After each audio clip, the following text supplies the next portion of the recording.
সময়টা বিকেলের শেষ ভাগ। ঢলে পড়া সূর্যের আলো উঠানের শেষ ভাগের মেহগনি গাছের মগডালের ফাঁক দিয়ে আমার মুখে পড়ছে। এবারও বিস্তর মেকআপ লাগানো মুখটা ঘেমে তেলতেলে হয়ে আছে আমার। আজ সপ্তমবারের মতো বিয়ে ভেঙেছে আমার। অবশ্য এটা নতুন কিছু না আমার জন্য। অন্য কোনো মেয়ে হলে এতক্ষণে কেঁদে কেটে ভাসিয়ে দিত।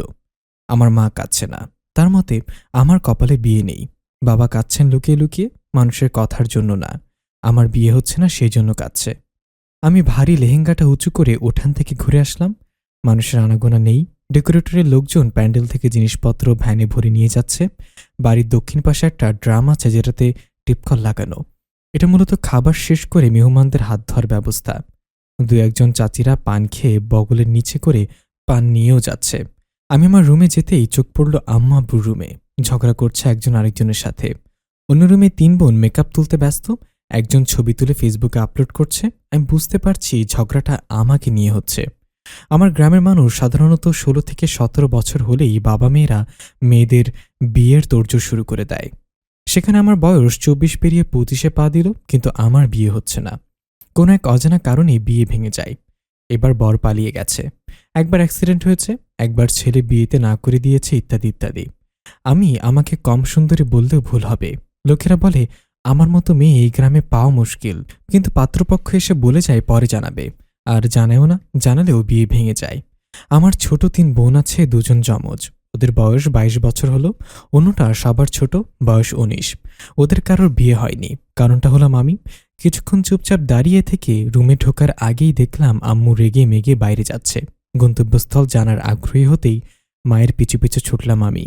মা ডেকোরেটরের লোকজনদের বলছে, দেখো বাপু, আজ এসব খুলে টুলে নিয়ে যাও, কাল আবার নিয়ে এসো, কিন্তু কালী উঠানে ৩ প্যান্ডেল হবে মনে রেখো। আজ নিয়ে যাও, আজকে এখানে সাজিয়ে রেখে শুধু শুধু ভাড়াটা দিতে পারবো না আমি। মা কথাটা বলেই কাপড়ের আঁচলটা কাঁধে ফেলে খালি পায়ে দ্রুত খাবারের কাছে গিয়ে হাঁক দিতে লাগলেন। আমি ব্যাপারটা ঠিক বুঝে উঠতে পারলাম না। আমি ভেতরে গিয়ে ফ্লোরের দিকে তাকিয়ে গুনে গুনে পা ফেলছি। হঠাৎ কারো পা দেখি চমকে উপরে তাকালাম। দেখি বাবা থমথমে মুখে আমার দিকে তাকিয়ে আছেন। আমি মুচকি হেসে বাবাকে জড়িয়ে ধরলাম। এই লোকটা আমার পক্ষে সবসময় থাকে। কেউ বুঝুক আর না বুঝুক, আমার বাবা মাকে সবসময় বুঝবে। আমি বাবার পাঞ্জাবির বোতাম খুলে আবার লাগাতে লাগাতে বললাম, বাবা, আমি বুঝতে পারলাম না মা কালকেও প্যান্ডেল সাজাতে বলল কেন? বাবা বললেন, তোর মা ঠিক করেছেন কাল একদিনে তোর ৩ বোনকে বিয়ে দেবেন। আমি মুখ খুলে বাবার দিকে তাকালাম। বাবার চোখ থেকে পানি গড়িয়ে পড়ছে। এই লোকটা অল্পতেই কেঁদে ফেলে, একেবারে ন্যাকা মেয়েদের মতো। আমি বললাম, বাবা, কেঁদো না তো।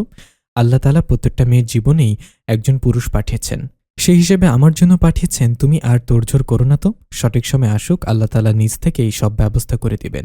ধৈর্য ধরো বাবা, ধৈর্যের ফল মিষ্টি হয়। এবার সরো তো, আমি আর এই ড্রেস পরে থাকতে পারছি না।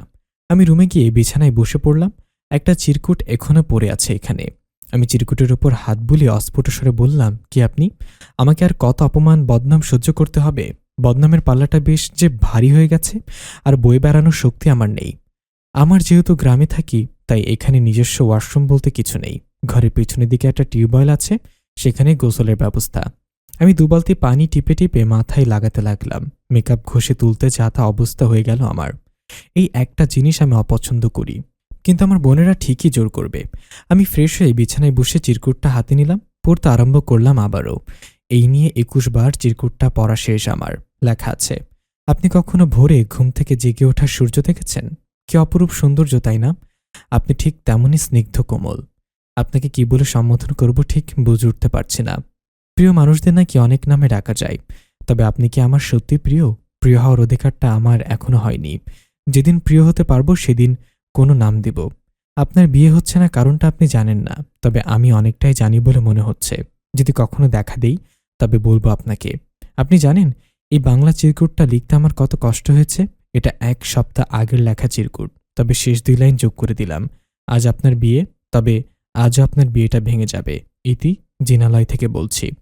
এইটুকুতে চিঠির মধ্যে কোনো আকর্ষণ আছে জানি না, কিন্তু বারবার পড়তে ইচ্ছে করে। জিনালয় কি? কে বলেছেন? আমি ভাবতে বোনদের রুমে গিয়ে বসলাম। ওরা হাসাহাসি করছে ওদের বিয়ে নিয়ে। মেজ ২ বোনের নাম তুবা ও দিবা, ছোট বোনের নাম ইভা। তুবা আমাকে টিপ্পনি কেটে বলল, জানিস আমাদের কাল একসাথে সবার বিয়ে, তুই ছাড়া। তোর কপালে বিয়েটি নেই, বুঝলি? বর কাকে বলে সেটাই তুই জীবনে বুঝতে পারবি না। শেষমেশ দেখবি কোন এক ভিখারির হাতে তুলে দিয়ে আসবে তোকে বাবা। বলেই হো হো করে হাসতে আরম্ভ করছে। আমি কিছু বলছি না, মুচকি হেসে ইভাকে বললাম, ইভা এদিকে আমার রুমে আয় তো, কথা আছে তোর সাথে। ইভা নাচতে নাচতে আমার রুমে আসলো আমার পিছু পিছু। ইভা বলল, আপু দেখো, তোমার খুব শীঘ্রই বিয়ে হবে, আমরা এমনটাই মনে হচ্ছে। আর কিছু বলার আগেই মা এসে ইভার হাত ধরে টেনে নিয়ে গেলেন, বললেন, এই তুই জানিস না তোর সকালে বিয়ে? তুই আবার ওই মেয়ের কাছে কেন গেছিস? নিজের তো বিয়ে হচ্ছে না, তাই তোদের বিয়ে ভাঙার প্ল্যান করছে। ইভাকে ঘরে দিয়ে মা আসলো আমার রুমে, হাতে গরম একটা খুন্তি। আমার সাথে কথা বলতে বলতে আমার বাম হাতে খুন্তিটা লাগিয়ে দিলেন। আমার চিৎকার শুনে বাবা বাসার রুমে এসে ছুটে আসলেন, আমাকে ছাড়িয়ে নিলেন মায়ের হাত থেকে। বললেন, শোনো, তোমাদের মেয়েদের নিয়ে তুমি আহ্লাদে থাকো, যাও। যেহেতু ওকে তোমরা মেয়ে হিসেবে মানোই না, তবে ওকে মারার অধিকারও তোমার নেই। যাও এখান থেকে, আমার চোখের সামনে থেকে দূর হও বজ্জাত মহিলা। মা বাবার দিকে তেড়ে আসলেন। আমি গিয়ে মায়ের পা ধরলাম, বললাম, মা, বাবা কিছু বলো না প্লিজ। আমি তোমার মেয়েদের আশেপাশে যাব না, কথা দিচ্ছি। কালকের পরেই এই বাড়ি ছেড়ে চলে যাব। তুমি আজকের দিনটা অন্তত আব্বুকে রেহাই দাও। মা জোরে জোরে বললেন, তুই আমাকে মা বলে ডাকবি না অলক্ষণী। তুই না গেলেও তোকে এই বাড়ি থেকে বের করে দিতাম আমি। যত সব জ্বালা হয়েছে আমার। মাকে খেয়ে এখন আমাকে খেতে এসেছে। আমি বাবাকে নিজের রুমে দিয়ে আমার রুমে আসলাম। কাঁদতে কাঁদতে কখন যে ঘুমিয়ে পড়লাম বুঝতে পারিনি। স্বপ্নে আমি স্পষ্ট শুনতে পাচ্ছি কেউ বলছে, আমি জিনালয় থেকে বলছি, খুব শীঘ্রই দেখা হবে। আমি চেঁচিয়ে উঠে বললাম, কে কে আপনি?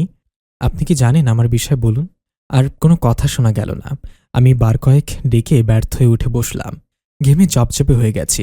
বুকে ফু দিয়ে হাতের দিকে তাকালাম। জ্বালা পোড়াটা বাড়ছে ক্রমশ। আজ আমার মা থাকলে এমন করতো না আমার সাথে। রাত ৩টা বেজে ৩ মিনিট। একটু ঘুটঘুটে শব্দে আচমকা ঘুম ভেঙে গেল আমার। হাতের ফোনটা বের করে ফ্ল্যাশ অন করলাম। চারিদিকে আলো ঘুরিয়ে ঘুরিয়ে মারলাম। আমার বিছানায় একটা মলম পড়ে আছে। দরজা তো আটকানো আছে। কে আনলো মলম? হাতের জ্বালা পোড়া তীব্র হতেই মলমটা তাড়াতাড়ি হাতে লাগিয়ে নিলাম। কার মলম সেটা পরে দেখা যাবে। খুব সকাল সকাল উঠে পড়লাম। রাতের বিষয়টা নিয়ে এখনও খানিক দুশ্চিন্তা আছে। বেশ কয়েকদিন ধরে আমার সাথে এমন ঘটছে, যেটা মনে হচ্ছে অদৃশ্য কেউ করছে। বাবার কাছে বললাম কোনো হুজুর ডেকে নিয়ে আসবে, কিন্তু সেটা তো আমার ক্ষতি করছে না। যেমন আছে তেমনই থাক, এমনিতেই আমার জীবন নিয়ে তেমন কোনো চিন্তাভাবনা আমার নেই। সকালে উঠে নামাজ পড়ে কোরআন হাতে নিতেই মা হেঁকে বললেন, আর কোরআন পড়তে হবে না বাপু, কাজ করো, অনেক কাজ পড়ে আছে আজ।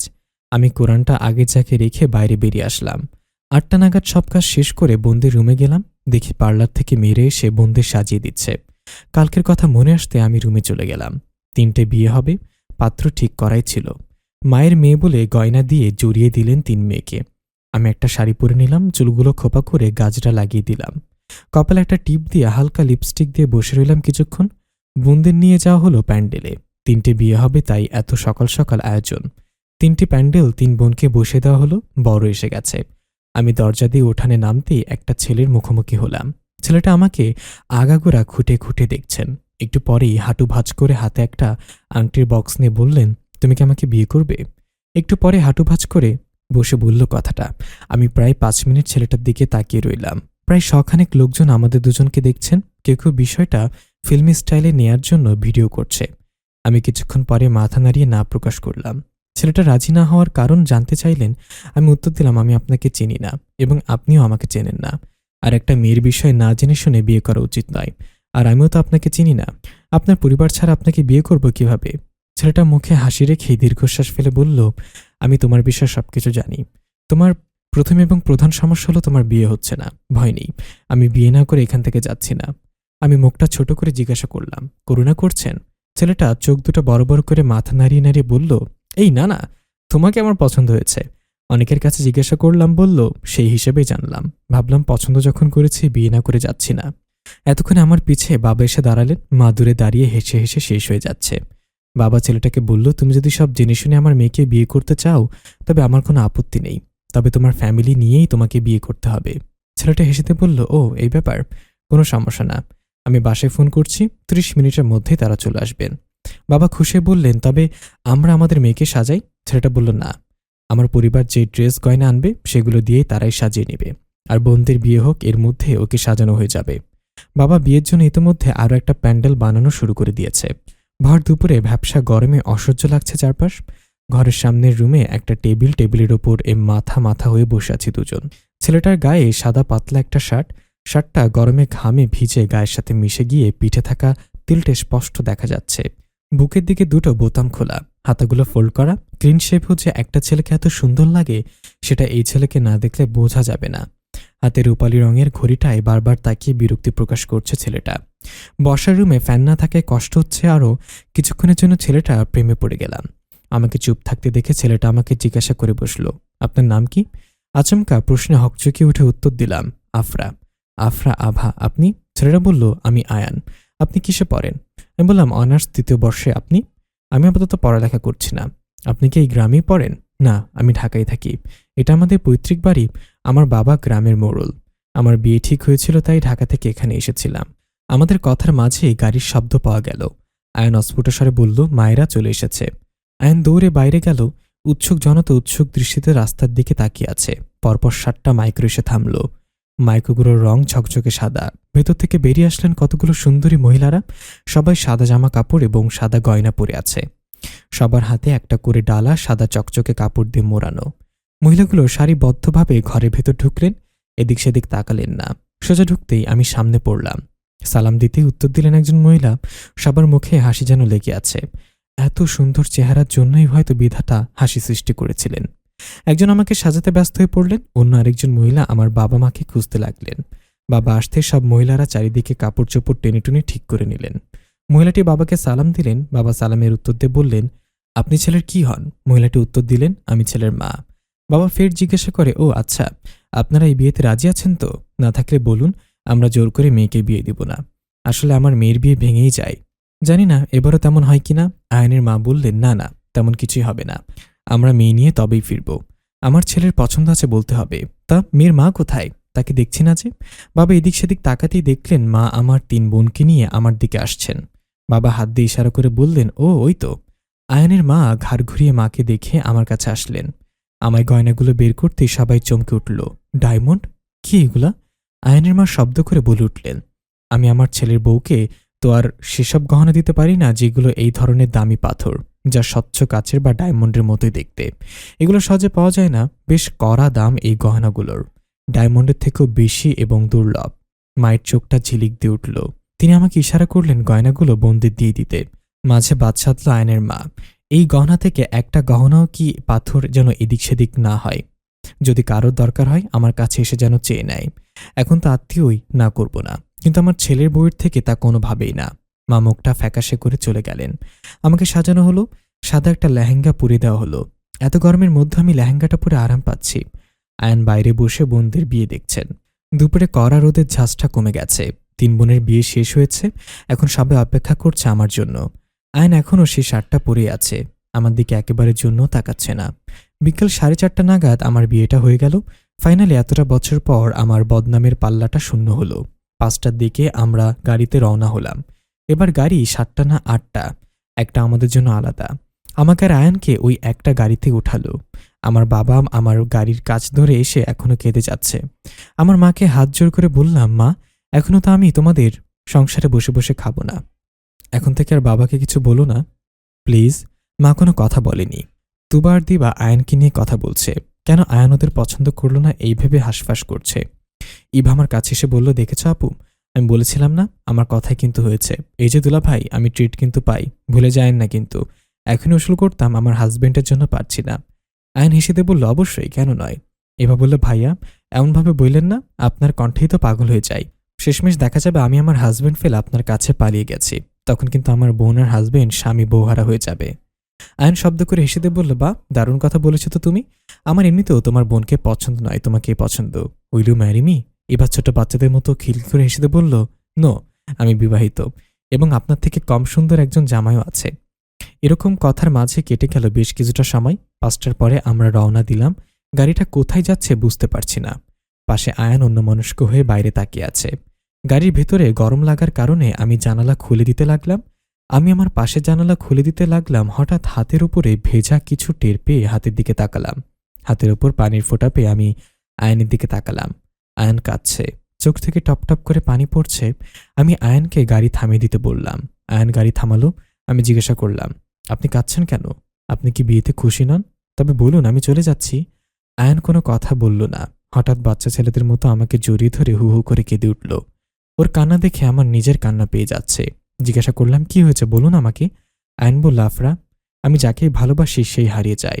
মন প্রান্তে ভালোবাসি, তারপরও সে হঠাৎ করেই ওই না ফেরার দেশে চলে যায়। ভেবেছিলাম জীবনে আর কাউকে ভালোবাসবো না, কিন্তু তোমাকে দেখে কি মনে হলো বুঝতে পারিনি। তবে এখন মনে হচ্ছে ভুল করেছি আমি, তোমার জীবনটা নষ্ট হয়ে গেল। আমি অবাক হয়ে গেলাম, বললাম, আল্লাহ যা করেন ভালোর জন্যই করেন, কিচ্ছু হবে না আমার। হয়তো আপনার সাথে আমার জুটি বা আমার সাথে আপনার জুটি লেখা ছিল, তার আগেই কাউকে আপনি পাননি আর আমারও বিয়ে ভেঙে যাচ্ছিল। এখন আমি মারা গেলেও আমার দুঃখ নেই, আপনি শান্ত হন প্লিজ। আয়ন চোখ মুখ শক্ত করে শান্ত হয়ে বসে বলল, সিট বেল্ট পরে নিতে। আমি সিট বেল্ট পরে নিলাম, মনে হলো গাড়ি আকাশে উঠছে। আমি আয়নকে জিজ্ঞাসা করতে বলল, গাড়ি জোরে চলছে তো এমন মনে হচ্ছে, ভয় পেও না। প্রায় 1 ঘন্টা পরে গাড়ি থেমে গেল। আমি গাড়ি থেকে নামলাম। চারিদিকে ঘুটঘুটে অন্ধকার, পোকা ডাকছে। এটা তো একটা জঙ্গল। আমি ভয়ে আয়নের হাত চেপে ধরলাম। আয়ন বলল, সামনে আর গাড়ি যাবে না, এই জঙ্গলটা হেঁটেই পার করতে হবে, তবে সাবধান, যে কোনো কিছুতেই রাতে আক্রমণ করতে পারে। আমি তো সেটা শুনে আরও ভয় পেয়ে গেছি। আমি জিজ্ঞাসা করলাম, অন্য কোনো পথ আছে কিনা। আয়ন মাথা নাড়িয়ে না বলল। আমরা হাঁটা শুরু করলাম। অন্ধকারে কিছু দেখা যাচ্ছে না, একটু পরপর বিদঘুটে আওয়াজ আসছে আশেপাশের ঝোপঝাড় থেকে। হঠাৎ আমাদের সামনে একটা কালো বিড়াল লাফিয়ে পড়ল, চোখগুলো বড় বড় আর লাল। আয়ন নিচে বসে বিড়ালটাকে ধরে বলল, এখন আমার কিছু করতে মন চাইছে না, যা, আমি পরে তোর সাথে হিসাব মিটমাট করে নেব। বিড়ালটা পাশ কাটিয়ে পাশের ঝোপের মধ্যে মিলে গেল। আমি আর কথার অর্থ জিজ্ঞাসা করতে আয়ন বলল, আরে, ও আমার এত সুন্দরী বউটাকে ভয় দেখালো আর আমি কিছু বলবো না? তাই বলেছি, পরে ওকে মেরে দিব। আমি বললাম, না না, কিছু বলতে হবে না, ও তো বুঝে শুনে আসেনি, ও হয়তো এখান থেকে যাচ্ছিল আর আমার সামনে পড়েছে। এবার তাড়াতাড়ি চলুন, আমার খুব ভয় করছে। আমি আয়নের হাত ধরে হাঁটছি। আয়ন আমাকে জিজ্ঞাসা করলো, আচ্ছা, তুমি কাউকে ভালোবাসতে? আমি আয়নের প্রশ্নে ফিরে তাকালাম, কিন্তু অন্ধকারে আয়নের মুখের হাবভাব দেখে কিছুই বোঝা যাচ্ছে না। আমি বললাম, হয়তো বাসতাম, কিন্তু আমি তো কখনো কাউকে দেখিনি। একটা চিরকুট পেয়েছিলাম আর স্বপ্নে কথা শুনেছিলাম। আয়ন হাঁটা থামিয়ে দিয়ে বলল, যদি কখনো ওর সামনে আসে তবে ফিরে যেতে পারবে তার কাছে? আমি আস্তে বললাম, আমি ওকে ভালোবাসি, কিন্তু কখনো সামনে আসবে? ও বলেছিল শীঘ্রই দেখা হবে। ওর জায়গায় কাউকে বসাতে পারবো আদৌ সেটা মনে হচ্ছে না। আয়ন কিছু বলল না, চুপচাপ হাঁটা ধরল। জঙ্গলে আর একটা কথা বলল না। একটা রাজবাড়ির সামনে এসে দাঁড়ায় আয়ান। বাড়িটা ফুল ও বিভিন্ন ধরনের অদ্ভুত বাতি দিয়ে সাজানো হয়েছে। আমি জিজ্ঞাসা করলাম, এই বাড়িটা কার? আয়ন মাথা নাড়ালো। হঠাৎ বাড়িটা থেকে একটা লোক বেরিয়ে যেতে লাগলেন। আয়ন বললেন, ইনি আমার বাবা। আমি সালাম দিতে গেলে লোকটা বললেন, শোনো মেয়ে, আমার ছেলে তোমাকে নিজের বউ হিসেবে মানতে পারে, কিন্তু আমি পারবো না। ভালো হবে তুমি তোমার নিজের বাড়ি ফিরে গেলে। বলেই তিনি চলে গেলেন। আমার খারাপ লাগলো এই ভেবে যে এখনো আমি শ্বশুরবাড়ি ঢুকতে পারিনি, এখনই চলে যেতে বলল। আমি কি চলে যাবো এখনই? কি দরকার ওদের ঝামেলায় ফেলতে? আমি আয়নকে বললাম, আমাকে ফিরিয়ে দিয়ে আসতে। আমি আয়নকে বললাম আমাকে যেন সে ফিরিয়ে দিয়ে আসে, এবং আয়ন সে কথা শুনল না। আয়ন আমার দিকে চোখ রাঙিয়ে তাকালো। আয়নকে আমি চিনি না জানি না, তাই ভয় চুপ করে রইলাম। একটা পুরনো জমিদার বাড়ি এটা, অবশ্য পুরনো না, নতুনই। পুরনো জমিদার বাড়ির মতোই কারুকাজ করা, দেখে মনে হচ্ছে বেশ শৌখিন। বাড়ির আশপাশে কোনো বাড়ি না থাকলেও বাড়ির সৌন্দর্য কিন্তু কমেনি। মেন গেটের উপরে বড় বড় করে লেখা জিনালয়। লেখাটা পড়েই আমার বুকটা ধক করে উঠল। এটাই সেই জিনালয়? কিছু বুঝে ওঠার আগেই বাড়ির ভেতর থেকে বেশ কয়েকজন মহিলা এসে আমাকে ভেতরে নিয়ে গেলেন। আশ্চর্যের বিষয় এই যে সবাই সাদা পোশাক পরে আছে। বাড়িটার প্রত্যেকটা জিনিসই সাদা চকচকে। বিভিন্ন নিয়মকানুনে সারতে সারতে রাত 10টা বেজে 42-এ ঘড়ির কাঁটায় টুংটাং শব্দ করতে লাগলো। আমি ঘড়িটির দিকে একবার তাকিয়ে ফস করে একটা দীর্ঘশ্বাস ছাড়লাম। বসে থেকে থেকে পায়ের গোড়ালি ব্যথা করছে, কোমর থেকে পায়ের পাতা পর্যন্ত অবশ্যই আছে। আমার আশ্বস্তি ভাবটা শাশুড়িমা বুঝতে পেরে আমাকে ঘরে পাঠিয়ে দিলেন। আয়ন সেই যে চোখের আড়াল হয়েছে আর কোনো দেখা মিলল না।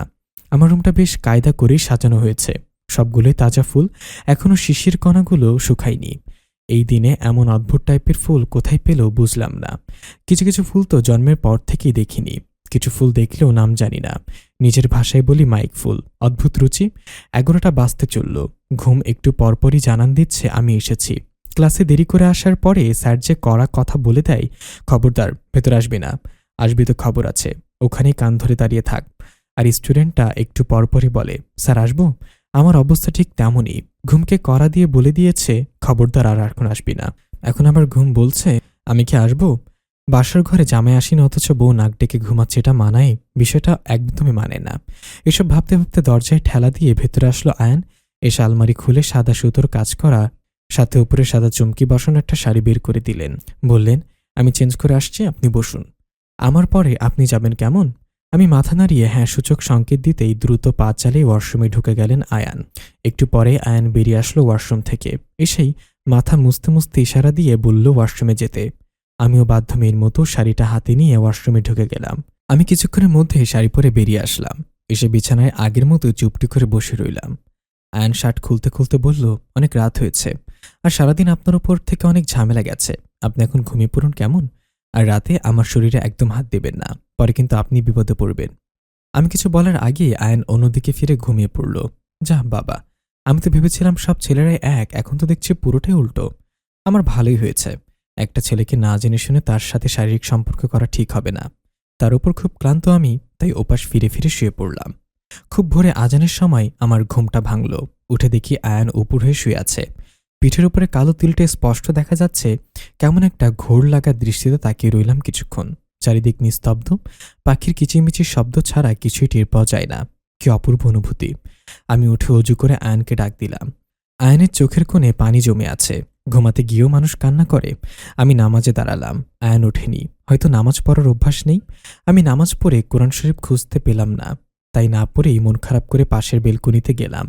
এত সুন্দর একটা বাড়ি হতে পারে আমার কল্পনার বাইরে ছিল। হালকা শীতল বাতাসে ছেয়ে যাচ্ছে বাড়িটা। খুব ঘুম পাচ্ছে, আর না বসে আমি রুমে গিয়ে শুয়ে পড়লাম। হঠাৎ কারোর কথার শব্দে তন্দ্রা ছুটে গেল। আমি কান খাড়া করে শুনতে চাইলাম কে কি বলছে। দেখলাম শব্দটা আমার পাশে থাকা আয়ানের থেকে আসছে। আয়ান কি ফোনে কথা বলছে? কই না তো। তোর স্বপ্ন দেখছে? জাগাবো? না থাক, দেখি না কি বলছে। তুমি কোথায় যাচ্ছ? না, যাবে না, আমার কষ্ট হয়। তোমাকে ভালোবাসায় আমি আমি তোমার কথা আমার সারা জীবনে সাজাতে চেয়েছিলাম, কিন্তু সেও চলে গেল। কেন? তোমাকে তো বিয়ে করতে চেয়েছিলাম, কেন বলেছিলে? আমি তো তোমার কথা মতোই বিয়ে করেছি। তাহলে ওকে মারতে চাও কেন? না, আমি ওর থেকে মুক্তি চাই, ওর থেকে মুক্তি হতে চাই। তুমি এতটা নিচে, আমার ভাবতে লজ্জা করছে। আমি তোমাকে ভালোবাসি। তোমার যা ইচ্ছে করে নাও, ভেবে নাও আমি ওর সাথে ছায়ার মতো থাকবো। সবগুলো আয়ান নিজেই বলছে। ওপাশের কথা তো শোনা যাচ্ছে না। আমি আয়ানের পিঠে হাত দিয়ে ঝাঁকি দিলাম। আয়ান চোখ খুলে তাকালো, হাত দিয়ে চোখের পানি মুছে নিল। কেমন নিস্তেজ, দুর্বল লাগছে ওকে। আয়ান ক্ষীণ স্বরে বলল, সকাল হয়ে গেছে, আপনি ঠিক আছেন? আমি জিজ্ঞাসা করলাম, কার সাথে কথা বলছিলেন? আয়ান আমার প্রশ্নটা শুনেও না শোনার ভান করে ওয়াশরুমে ঢুকে গেল। আমি বাইরে গেলাম স্বাভাবিকভাবেই বিয়ের পরের দিন বউয়ের কর্তব্য পালন করার জন্য। আমার শাশুড়িমা আমাকে টেনে বসিয়ে দিয়ে বললেন, শোনো মা, তুমি এই বাড়ির কাজের লোক না, এই বাড়ির রানী তুমি, তাই রানীর মতোই থাকবে। তোমার যখন যা ইচ্ছা হবে আমি দাসী দিয়ে দিচ্ছি বললেই সাথে সাথে করে দিবে এবং এনেও দিবে। আমি বললাম, মা, আমার কিচ্ছু লাগবে না, আমি কাজ করি। মা বললেন, এই না, একদম না, বাড়িতে অনেক কাজের লোক আছে। তো আমার ছেলেকে কেমন লাগলো? আমি বললাম, ভালো, তবে। আমি পুরোটা বলার আগেই মা বললেন, তবে তা মনে মনেই রাখো, আস্তে আস্তে ঠিক হয়ে যাবে কেমন? এই শেফালি, আমার মেয়েকে খাবার দিয়ে যা, বলেই কথাটা এড়িয়ে গেলেন। আমি টেবিলে বসে আয়নের জন্য অপেক্ষা করছি। আয়ন সিঁড়িতে নিচে নামছে। উফ, আমার জামাইটা কি জোস! কে জানে কোন মেয়ের সাথে পিরিত চলছে, তাই আমাকেও দেখেও দেখছে না। আয়ন এসে আমার সোজা সামনের চেয়ারটায় বসল। কাজের লোকেরা খাবার সার্ভ করছে। শেফালি আমার ভক্তের মতো আমার পাশে দাঁড়িয়ে আছে। মেয়েটা নিতান্তই আমার থেকে বয়সে ছোট। আমি সবার চোখ এড়িয়ে আয়নের পায়ে জোরে একটা খোঁচা দিলাম।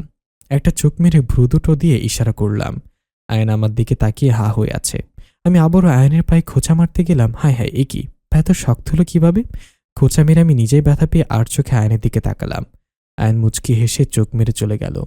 আমি কোনোভাবেই খেয়ে রুমের দিকে রওনা হলাম। রুমের দরজাটা একটু ফাঁক করতে দেখি রুম অন্ধকার। আমি রুমে ঢুকে আয়নকে প্রশ্ন করলাম, আচ্ছা, আপনি কি অন্য কাউকে ভালোবাসেন? কোনো উত্তর পেলাম না। আমি লাইট অন করে জানালার পর্দা সরিয়ে দেখে আয়ন ঘুমিয়ে গেছে। যা, এখন এই সময় আবার কে ঘুমাই নাকি? সত্যি ঘুমিয়ে গেছেন নাকি ভান করছে লোকটা? আমি উকি দিয়ে আয়নের মুখের ওপর ঝুঁকে দেখি, ছেলেটা এত জোস কেন? কোনো মেয়ে আবার ফুটুস করে নিয়ে যায় বলতেও পারি না। হঠাৎ আয়ন আমার হাতটা খপ করে ধরে বসল। আমি চমকে যেতে বলে উঠল, কি দেখছিল অমন করে? নতুন বরকে এত না দেখে আদর দিয়ে একটু সেবা যত্ন তো করতে পারো নাকি? আমি জিহ্বায় কামড় দিয়ে হাতটা ছাড়িয়ে বাইরে দৌড় দিলাম। আয়নের হাসির শব্দ শোনা যাচ্ছে এখান থেকে। আমি বাড়িটা ঘুরে ঘুরে দেখছি। বাড়িতে আমার শাশুড়ি মা, শ্বশুর, আব্বা, ননদ, কয়েকজন কাজের লোক, আয়ন এবং আমি, এই কয়জন থাকি। শুনেছি আয়নের বড় ভাইয়ের বউ তাদের বাচ্চা কাচ্চা নিয়ে অন্য কোথাও থাকে। অবশ্য বিভিন্ন অনুষ্ঠানে আসে, তবে আমাদের বিয়েটা হঠাৎ করে হওয়াতে আর আসতে পারিনি। বাড়িটা দোতলা, প্রতিটা দেওয়ালে খোদাই করে কারুকাজ করা, বেশ অদ্ভুত ধরনের কারুকাজগুলো। আমি সিঁড়িতে উপরে উঠলাম। কয়েকটি তৈলচিত্র চোখে পড়ল। বড় বড় সাদা আলখাল্লা পরে আছে সবাই। হয়তো এদের পূর্বপুরুষদের ছবি এগুলো। আমি প্রতিটা রুম ভালোভাবে দেখছি। হঠাৎ একটা রুম থেকে অদ্ভুত একটা আওয়াজ আসতে লাগলো। আওয়াজটা ছিল ঠিক এমন, আমাকে মুক্তি দাও, আমাকে আয়নের কাছে যেতে দাও। আমি কথাটা শুনে দাঁড়িয়ে পড়লাম। একটা মেয়ের কণ্ঠ না? হ্যাঁ, এটা একটা মেয়ে। তবে কে? আয়নের সাথেই বা কি সম্পর্ক? রুমটা বাইরে থেকে তালা লাগালো। আমি তালায় হাত দেওয়ার আগেই কেউ পেছন থেকে আমায় টান দিয়ে দূরে সরিয়ে নিল। শ্বশুর আব্বা। এই মেয়ে, তুমি এই বাড়ির বউয়ের মতোই থাকো। এই বাড়ির বউয়ের গণ্ডি একতলা পর্যন্তই সীমাবদ্ধ। ভুলেও আর দোতলায় ওঠার চেষ্টা করবে না। তোমাকে চলে যেতে বলেছিলাম, যাওনি? তাই এখানে ওঠার চেষ্টাও করবে না। বাড়িতে আছো, থাকো, খাও, ব্যাস। যাও, নিচে যাও এখন। আমি মাথা নিচু করে রুমে চলে আসলাম। একটা রহস্য আছে এ বাড়িতে। কেন এই বাড়ির নাম জিনালয়? ওই মেয়েটাকে আর ঘরে বন্দি কেন? আর বাবা আমাকে ওখানে যেতে দিল না কেন? আমাকে আয়ানকে জিজ্ঞাসা করতে হবে।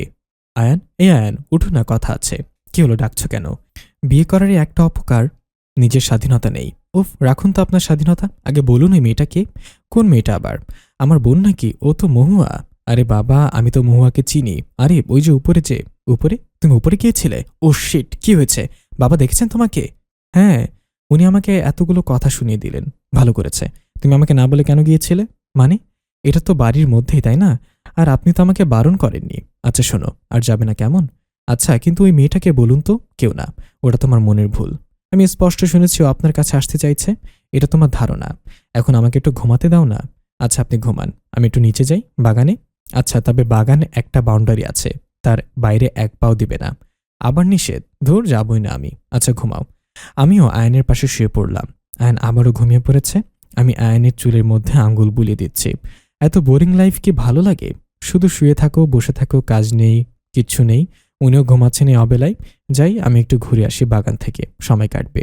বাগানটা ঘুরে ঘুরে দেখছি বাড়ির চারপাশের ঠিকই জঙ্গল, তবে বাড়িটার মধ্যে আলোকিত হয়ে আছে। মনে হচ্ছে না চারপাশ জঙ্গল।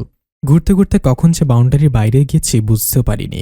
হঠাৎ কোথা থেকে একটা কালো বিড়াল আমার উপরে ঝাঁপিয়ে পড়ল। আমি চিৎকার করছি, ছাড়ানোর চেষ্টা করছি, কিন্তু বিড়ালটা আমাকে অনবরত আক্রমণ করে যাচ্ছে। আয়ন আমার চিৎকার শুনে দৌড়ে সে বিড়ালটার গলা চেপে ধরল। এমনভাবে ধরল, এক পর্যায়ে বিড়ালটা মারাই গেল। আয়ন আমাকে ধমকে বলল, তোমাকে বলেছিলাম না বাইরে যেতে? আমি না শুনলে কি হতো এতক্ষণে তোমার? এখানে এমনটা হয়েই থাকে, চারপাশে জঙ্গল তো তাই। আমার বেশ কিছু জায়গা ছিলে গেছে আমার বিড়ালের নখের আঁচড়ে। আয়ন রক্তগুলো মুছে ব্যান্ডেজ করে দিল, তবে আয়নের মুখটা শুকনো লাগছে এখনো। কিছুক্ষণ পরে আমি টের পেলাম আয়ন কোনো চিন্তিত ছিল। সাধারণ কোনো বিড়াল হলে আয়ন চিন্তা করত না, তবে এটা কোনো সাধারণ বিড়াল ছিল না। একটু পরেই আমার গায়ে বড় বড় কালো লোম আর বড় বড় নখ দেখা দিল। আমি আয়নকে বলতে আয়ন লাফিয়ে উঠল, যা সন্দেহ করছিল তাই হলো শেষমেশ। তুমি বসো, একদম উঠবে না, আমি বাবার কাছ থেকে আসছি বলে আয়ান রুম থেকে চলে গেল। এটা কেমন জন্তু? আমাকে আছড়ে দিল আর আমিও মনে হচ্ছে কোনো জন্তুতে পরিণত হচ্ছি। কিছুক্ষণ পরে আয়ান ওর বাবাকে নিয়ে রুমে আসলেন। ওর বাবা আমাকে একটা তাবিজ দিয়ে বললেন, এটা রাখো, 40 দিনের মধ্যে এটা খুলবে না, কিন্তু খুললে বড় বিপদ হবে। 40 দিন পর অমাবস্যার রাতে এই তাবিজটা পুঁতে ফেলবে, মনে থাকে যেন। তাবিজ দেওয়ার কিছুক্ষণের মধ্যেই আমি ঠিক হয়ে গেলাম। মনে মনে বাবাকে ধন্যবাদও দিলাম। তবে মনের মধ্যে অনেকগুলো প্রশ্ন ঘুরপাক খাচ্ছে। এটা কেমন জায়গা? কোথায় এটা? এটা মনে হচ্ছে পৃথিবীর বাইরের জগৎ, যেখানে আমরা ছাড়া আর কোনো মানুষ নেই। মানুষের সাথে যোগাযোগ করার কোনো উপায়ও নেই। দুপুরের হলদে সূর্যের আলোটা বেশ স্পষ্টই দেখা যাচ্ছে এখান থেকে। সে অচেনা ছেলেটার কথা মনে পড়ছে খুব। তার কি এই বাড়ির সাথে কোনো সম্পর্ক আছে? হতেও তো পারে, কাকতালীয় ব্যাপার। খেয়ে দিয়ে খুব সুন্দর একটা ঘুম দিলাম। ঘুমের মধ্যেই কথার আওয়াজে ঘুম ভেঙে গেল। কান পেতে দেখি কোনো মেয়ে আর ছেলে কথা বলছে। ছেলেটা মেয়েটাকে বোঝানোর চেষ্টা করছে। ভালোভাবে শুনতে বুঝলাম ছেলেটা আয়ান, তবে মেয়েটাকে? তুমি ওকে কেন মারতে চাইছো? তোমাকে বলেছিলাম না তুমি আমারই? হ্যাঁ, আমি তোমার। আমি ওকে বউ হিসাবে মানি না, তবে আমি ওর কিভাবে হব আমি জানি না, তবে আমি চাই না তুমি ওর উপরে দুর্বল হয়ে পড়ো। তুমি কি আমায় চেনো না আমি কেমন? তোমার কথায় আমি ওকে বিয়ে করেছি। আমার কথায় যখন ছেড়েছ, তবে আমার কথা ওকে মেরে ফেলো। দেখো, আমি তোমাকে ভালোবাসি। এমন কাজ করে তোমাকে ঘৃণা করতে বাধ্য করো না। ও, আজ এর মধ্যে আমাকে ঘৃণা করা শুরু করে দিলে? আমি পেছন থেকে আয়নের পিঠে হাত রাখলাম। আয়ন আমাকে ধাক্কা দিয়ে সরিয়ে দিল। তোমার জন্য, শুধু তোমার জন্য আমার জীবনটা এলোমেলো হয়ে গেল। এর জন্য তুমি দায়ী। আমি? কিন্তু আমি তো আপনাকে জোর করে বিয়ে করিনি। আমি তো বিয়েতে রাজি হইনি। হ্যাঁ, কিন্তু তোমার জন্য এত ঝামেলা হচ্ছে। তুমি আমার লাইফ থেকে সরে যাও প্লিজ। আয়ন ঠাস করে দরজা লাগিয়ে চলে গেল। আমি উঠে মেয়েটাকে দেখার জন্য বেলকনিতে উকি দিলাম, কিন্তু এ কি, এখানে কেউ নেই। তবে কি আমার মনের ভুল? কিন্তু একসাথে এত ভুল কিভাবে হতে পারে? কারা এরা? কোথায় আমি? বিকেলের সূর্যটা চারিদিকে লাল আভা ছড়াচ্ছে। আমি কফির জন্য রান্নাঘরের দিকে যাচ্ছি। শেফালি মেয়েটাকেও দেখতে পাচ্ছি না, অথচ ওকে নাকি আমার জন্যই রাখা হয়েছে। ও থাকলে তবু ওর সাথে গল্প করে সময়টা কাটানো যেত। বাগানে যেতেও ভয় লাগছে, আবার কখন কি হয়ে যায় বলা যায় না। আয়ান ওর বাবার রুমে কথা বলছে কি নিয়ে যেন। বাবার রুমের সামনে থেকেই রান্নাঘরে যেতে হয়। আমি গুনে গুনে পা ফেলছি। এটা আমার ছোটবেলার অভ্যাস, বদভ্যাসও বলা যায়। হঠাৎ কিছু কথা শুনলে আমি থেমে যাই। দরজার পাশে কান রাখতেই কানে আসে আয়নের বাবার কথাগুলো। আয়ন, যেহেতু তুই নিজের ইচ্ছায় মেয়েটাকে বিয়ে করেছিস আর এখন ভুল বুঝতে পারছিস, তাই ওকে ডিভোর্স দিয়ে দে। মেয়েটাকে টাকা দিয়ে দিস, তাহলে আর কিছু বলবে না, আমাদের সাথেও থাকতে পারবে না। তুই তো ভালোভাবে জানিস বল, ও থাকলে আমাদেরও বিপদ, তোরও বিপদ এবং ওরও বিপদ। মেয়েটাকে মেরে ফেলবে ওরা। আর কিছুদিন যাক বাবা, তোমার কথা আমি মেনে নিব। বাবা, দরজার বাইরে কেউ আছে। আয়নের কথা শুনে আমি দ্রুত রান্নাঘরে চলে আসলাম। মনের মধ্যে কথাটা ঘুরপাক খাচ্ছে, আমাকে ডিভোর্স দিয়ে দিবে। বিয়ে হচ্ছিল না, ভালো কথা, একদিন না একদিন ঠিকই হতো। তাহলে বিয়ে হয়েও কপালটা পুড়বে কেন? আয়ন আমার জীবনটা কেন নষ্ট করবে? যা হবার পরে হবে। এখন খুব মাথা ধরেছে, কফি না খেলে চলবে না। আমি আঁচলটা কোমরে পেঁচিয়ে চুলগুলো খোপা করে কফি বানাতে গেলাম। আয়ন রান্নাঘরের দরজায় এসে দাঁড়িয়ে বলল, আমাকে এক কাপ কফি দাও তো। আমি আয়নের দিকে তাকে একটা হাসি দিয়ে বললাম, হ্যাঁ দাঁড়ান, আমি দিচ্ছি। আমি আর চোখে দেখছি আয়ন আমার দিকে ঘোর লাগা দৃষ্টিতে তাকিয়ে আছে। আমি চুলগুলো খুলে দিয়ে আঁচলটা ঠিক করে নিলাম। আয়ন চোখ নিচে নামিয়ে নিল। আমি 2 কাপ কফি ট্রেতে নিয়ে বললাম, আপনার কোনো কাজ আছে এখন? ফ্রি আছেন? আয়ন ভ্রুকুচকে বলল, হ্যাঁ কেন? আমি বললাম, তাহলে চলুন না, বাগানে যাই, প্লিজ প্লিজ, আমার সময় কাটছে না। আয়ন মুচকে হেসে হাত বাড়িয়ে দিল আমার হাতটা ধরার জন্য। আমি কৃত্রিম রাগ নিয়ে বললাম, এত প্রেম দেখাতে হবে না, ট্রেটা আমার 2 হাতে, জানেন হাত দিতে পারবো না, তাই আপনার হাত সামনে দিলেন, তাই না? আয়ন নাক ফুলিয়ে আমার হাতের মধ্যে থেকে ওর হাত ঢুকে হাঁটা শুরু করলো। আরে দাঁড়ান দাঁড়ান, আস্তে হাঁটুন, কফি পুড়ে যাবে। ভালোভাবে প্রেমও তো করতে পারবেন না দেখছি। আয়ন এবার দাঁড়িয়ে বলল, আর একবার কফির কথা বলো, ছুঁড়ে ফেলে দেব কফি। আমি ঠোঁট দুটো চেপে ইশারা দিয়ে বললাম, চলুন। বাগানের ঠিক মাঝখানে একটা সাদা টেবিল আর 2টো চেয়ার রাখা। একটু আগেও আমি এটা দেখিনি।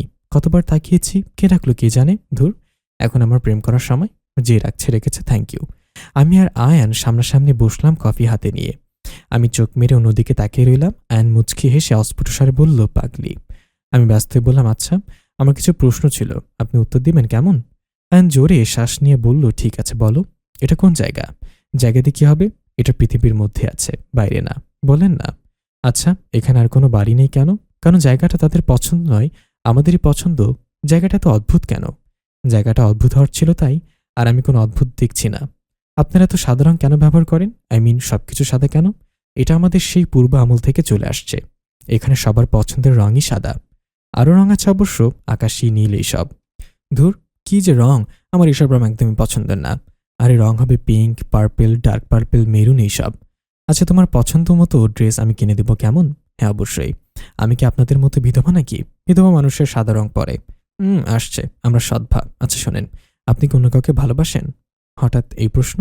আহা, বলুন না। বাসতাম একজনকে, বাসি একজনকে, বাসতাম একজনকে আমার অতীতে, আর বর্তমানে তো আমার বউ। তাকেই ভালোবাসি।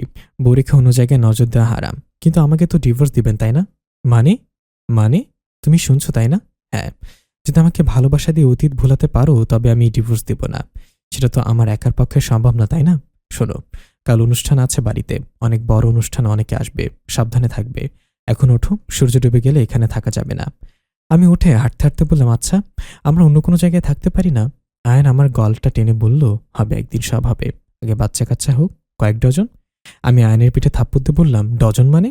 এখনো বউ হলাম না, ডজন খানেক বাচ্চা কাচ্চার কথা ভাবা শেষ, অসভ্য। আয়ন চুলে হাত বোলাতে বোলাতে বলল, প্রেয়সীর জন্য কত অসভ্য হতে হয়। আমি খোঁচা মেরে বললাম, ও সেটা ভালো করেই শেখা আছে, তাই না? আয়ন আমাকে রুমে পাঠিয়ে দিয়ে মেইন দরজা লাগিয়ে দিতে লাগলো। আমি রুমে যেতেই একটা কালো ছায়া সরে গেল। আমি একটু ভয় পেয়ে রুমের সামনেই দাঁড়িয়ে রইলাম। আয়ন আসলো, ওর সাথেই ঢুকলাম। আয়নকে কিছু বললাম না ছায়ার বিষয়ে। একটু পরেই আমার ননদ তামসী আমার রুমে আসলো। এখন 3জন আড্ডা দিচ্ছে। হঠাৎ মেইন দরজায় নক করলো। আয়ন বেরিয়ে গেল দরজা খুলতে। দরজা খুলেই দেখলাম একটা ছেলে দাঁড়িয়ে, হুবহু আয়নের মতোই দেখতে। আয়ন ছেলেটাকে আমার রুমে নিয়ে আসলো। ছেলেটা কালো আর আয়ন ফর্সা। ছেলেটাকে আমার চেনা চেনা মনে হলো। আমি আয়নের কানে কানে জিজ্ঞাসা করলাম, আচ্ছা, ছেলেটা কে? আমার চেনা চেনা মনে হচ্ছে। আয়ন মুখটা খুলে কানটার কাছে নিয়ে বলল, ধুর, তুমি চিনবে কিভাবে? এটা আমার চাচাতো ভাই, ওর বাবা মা কেউ নেই। আমাদের কাছেই থাকে এখন। সেম আমার মতো না? একদিন ওকে ফর্সা করে তোমার সামনে আসবো, তুমি একজনকে বাছাই করবে। আমি আয়নের কান মলাতে বললাম, সরো, সুশ্রী লাগছে। এমনভাবে কেউ কথা বলে সবার সামনে বসে? দেখো তামসি আর ওই ছেলেটা মুখ টিপে হাসছে। আয়ন খুকুক করে কেসে ছেলেটাকে বলল, আয়াত বস এখানে। ছেলেটা বসলো, হাতে একটা ব্যাগ। ব্যাগটা একপাশে রেখে কথা বলতে শুরু করলো। আয়াত এখানে এসেছে একটা মেয়ের জন্য। আয়ান যেহেতু বিয়ে করে নিয়েছে, এখন আয়াত করবে সেই জন্য। আয়াত ক্লান্ত থাকার কারণে গেস্ট রুমে চলে গেল ফ্রেশ হতে। তামসিও নিজের রুমে চলে গেল যথারীতি। আমি বিছানায় ঠেস দিয়ে বসে আছি। আয়ান বিছানায় হাত পা ছুঁড়ে বসে পড়ল। আমাকে জিজ্ঞাসা করলো, আভা তুমি কাউকে ভালোবাসতে, তাই না? আমারও তোমাকে কিছু প্রশ্ন আছে, জিজ্ঞাসা করা হয়নি। আমি ভুরু কুঁচকে বললাম, হ্যাঁ, তবে আপনাকে তো বলেছিলাম, তাই না? আয়ান মুচকে এসে বলল, কখনো যদি সে ফিরে আসে আর তোমাকে সে দাবি করে, তখন কি তুমি চলে যাবে? আমি বললাম, এটা কেমন প্রশ্ন? তাকে আমি দেখিনি কখনো, দুটো একটা চিরকুটের জন্য ভালোবাসা হয়ে যাবে? আয়ন বলল, কিন্তু আমি তোমার ভেতরের ফিলিংসটা বুঝতে পারছি। তবে আমি আমার অতীতকে কখনো আর গ্রহণ করব না যদি তুমি তোমার অতীতকে গ্রহণ না করো। আমি ঠোঁটটা বাঁকিয়ে বললাম, আমি ঢের জানি আপনার বিষয়ে। এখনও তাকে ভুলতে পারেন না, আবার গ্রহণ করবেন না? আজ বাদে কাল অবশ্যই করবেন যদি সে ফিরে আসে। আয়ন আমাকে খোঁচা মেরে বলল, এই বোকা মেয়ে, নিজের স্বামীর ভাগ কি কাউকে দিতে হয়? তুমি দিবে অন্য কাউকে একজন আসলে? সে অতীতে আসুক আর বর্তমানে আসুক। আয়নের কথায় আমি আয়নের দিকে ফিরে তাকালাম। হঠাৎ মনে হলো এই ছেলেটা আমাকে ভালো রাখতে পারবে, ভালোবাসতে পারবে। এই ছেলেটাকে আমার দরকার। একটা মেয়ের যতই অন্য জায়গায় সম্পর্ক থাক না কেন, বিয়ের সময় কবুল বলার সাথে সাথে তার স্বামীর প্রতি আলাদা টান এসে যায়। হয়তো এটাই বিধাতার নিয়ম। কিন্তু যদি সে ফিরে আসে, সে তো আমাকে অপেক্ষা করতে বলেছিল। আমি তাকে ঠকিয়েছি। ফিরে আসলে আমি কি ফিরতে পারবো তার কাছে? তাকে যে আমার বড্ড দেখতে ইচ্ছা করে। আমার ভাবনায় ছেদ ঘটালো আয়ান। আমি মুচকে এসে বেলকনিতে চলে গেলাম। ঘড়ির কাঁটা 11টা ছুঁই ছুঁই করছে। সবাই গেস্ট রুমে হাসাহাসি করছে। গেস্ট রুমের উদ্দেশ্যে রওনা দিতেই বেখেয়ালি বশত আয়াতের সাথে ধাক্কা খেয়ে দুজনে হুড়মুড়ি খেয়ে পড়লাম। আয়াত আমার দিকে এক দৃষ্টিতে তাকিয়ে আছে। আমি কাশি দিতে আয়ান চোখ নিচে নামিয়ে হাতের আঙ্গুলগুলো গালে বুলিয়ে বলে উঠল, আস্তাক ফিরুল্লাহ, আস্তাক ফিরুল্লাহ। ভাবি কিছু মনে করবেন না কেমন? আমি দেখতে পাইনি, তাড়াহুড়ায় ছিলাম। আর আপনাকে দেখলেই চোখ দুটো যেন আটকে যায়। অথচ আমি অন্য একজনকে ভালোবাসি। সে যদি জানে তবে নির্ঘাত মেরে ফেলবে আমায়। আমি খিলখিল করে হেসে দিয়ে বললাম, আচ্ছা ঠিক আছে, কিছু মনে করিনি আমি। তো বিয়ে করছেন কবে? আয়াত লাজুক হেসে বলল, আগে তার সাথে যোগাযোগ করি, 2-1 দিনের মধ্যেই কাজটা সেরে ফেলবো। বড্ড ভালোবাসি তাকে।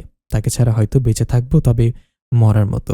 সে অনেক ভালো, জানেন ভাবি, সে আমাকে খুব ভালোবাসে। আমি তার মনের ফিলিংসটা বুঝতে পারি। আচ্ছা গেস্ট রুমে যান, আমিও আসছি। আমি গেস্ট রুমের দিকে তাকাতে দেখলাম আয়ান এতক্ষণ এদিকে তাকিয়েছিল দরজার ফাঁক দিয়ে। আমি দ্রুত সেদিকে রওনা দিলাম। গিয়ে দেখে একটা কাগজে কি যেন লেখা আছে। সবাই সেটা নিয়ে হাসাহাসি করছে। আমি গিয়ে আয়ানের পাশে বসলাম। এর মধ্যে আয়াতও চলে এসেছে।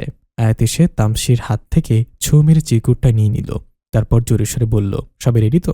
ভাবি কিছু মনে করবেন না, পার্সোনাল জিনিস সবাইকে দেখিয়ে বেড়াচ্ছিল।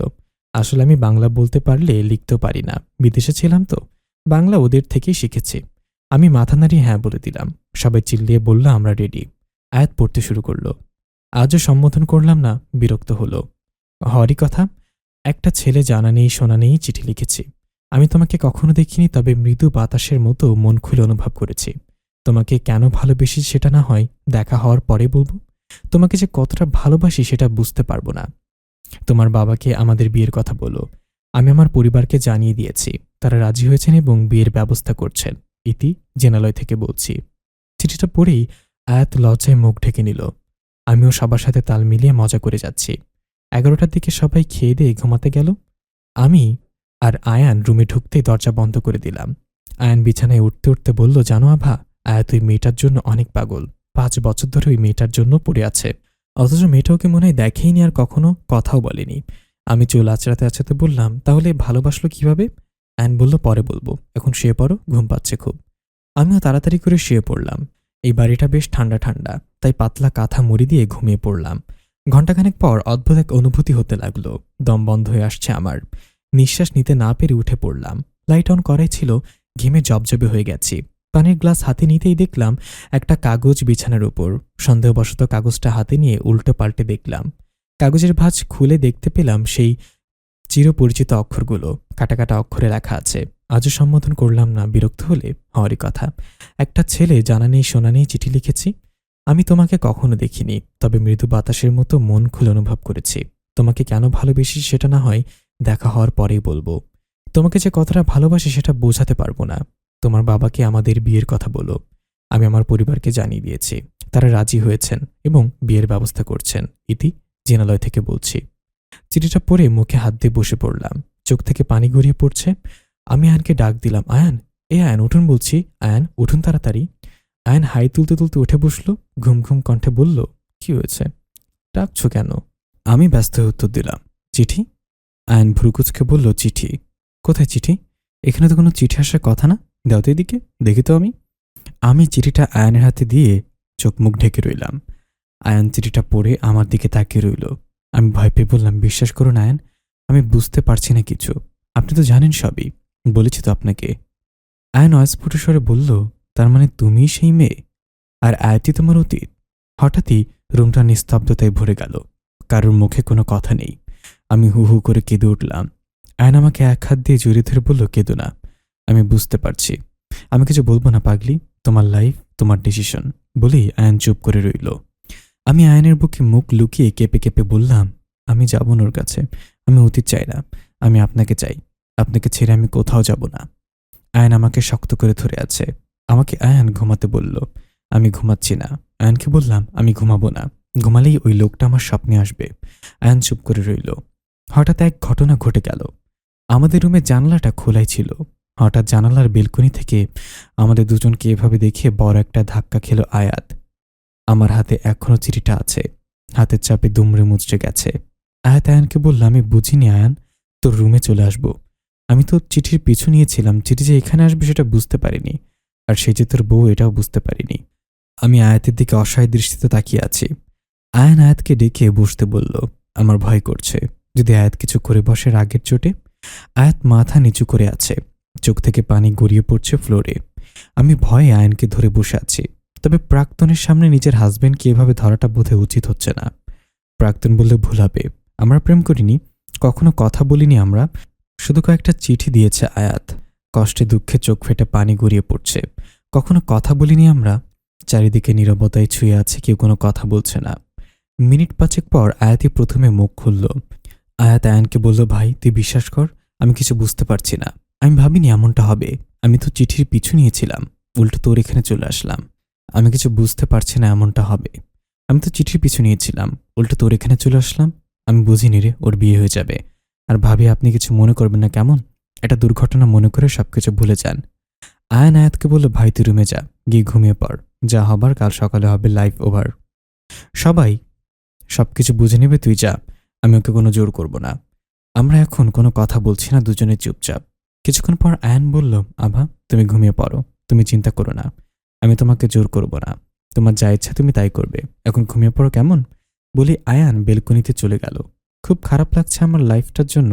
আয়ান আমাকে পেয়েও পাচ্ছে না, আর আয়াত এত ভালোবেসে আমাকে পেল না। আর আমি দুজনের মধ্যে ঝুলে আছি, কার হবো সেটাই বুঝতে পারছি না।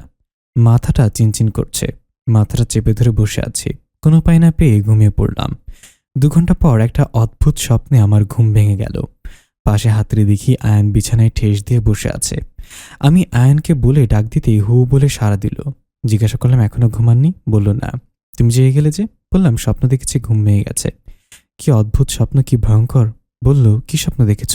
বললাম, দেখছি আয়াত আমাকে ডাকছে, ইশারা করে হাত বাড়িয়ে ডাকছে। কি অদ্ভুত চেহারা, কি ভয়ঙ্কর। আমি ঘুমাতে পারবো না। আয়ান এক হাত দিয়ে আমাকে জড়িয়ে ধরে বলল, ঘুমিয়ে পড়ো, কালকে অনেক অনুষ্ঠান আছে, তুমি প্লিজ ঘুমিয়ে পড়ো। আমি বললাম, আপনি ঘুমাচ্ছেন না কেন? বলল, ঘুম আসছে না, তোমার মতো আমাকেও অতীতে খোঁচা মারে। বলেই মুচকে হাসি দিল। এই ছেলেটার হাসি খুব সুন্দর। আমি বললাম, তাহলে চলুন বেলকনিতে গিয়ে গল্প করা যাক। আয়ান মাথা নাড়িয়ে বলল, আচ্ছা ঠিক আছে চলো। গল্প করতে করতে বাকি রাতটা কাটিয়ে দিলাম। কিন্তু একটা চিন্তায় আমার মাথা ঘুরছে। আয়াতের কি হবে? আয়াত কি করবে? আমি ওর সামনে কিভাবে হাঁটবো আয়ানকে নিয়ে? গল্প করতে করতে কে যে ঘুমিয়ে পড়লাম টেরই পেলাম না। ভোরের আজান শুনতে শুনতেই ঘুম ভেঙে গেল। নামাজের জন্য আয়ানকে ডাক দিতে গিয়ে দেখলাম আমার কাঁধে ঘুমিয়ে পড়েছে। ডাকলাম না, ঘুমোক। চারিদিকে কি শান্ত পরিবেশ, শীতল হাওয়া, মনটাকে ছুঁয়ে যাচ্ছে। বন জঙ্গলের মাঝে থাকার মজাই আলাদা। এখনো সূর্য ওঠেনি, পাখির কিচিমিচির শব্দ শোনা যাচ্ছে।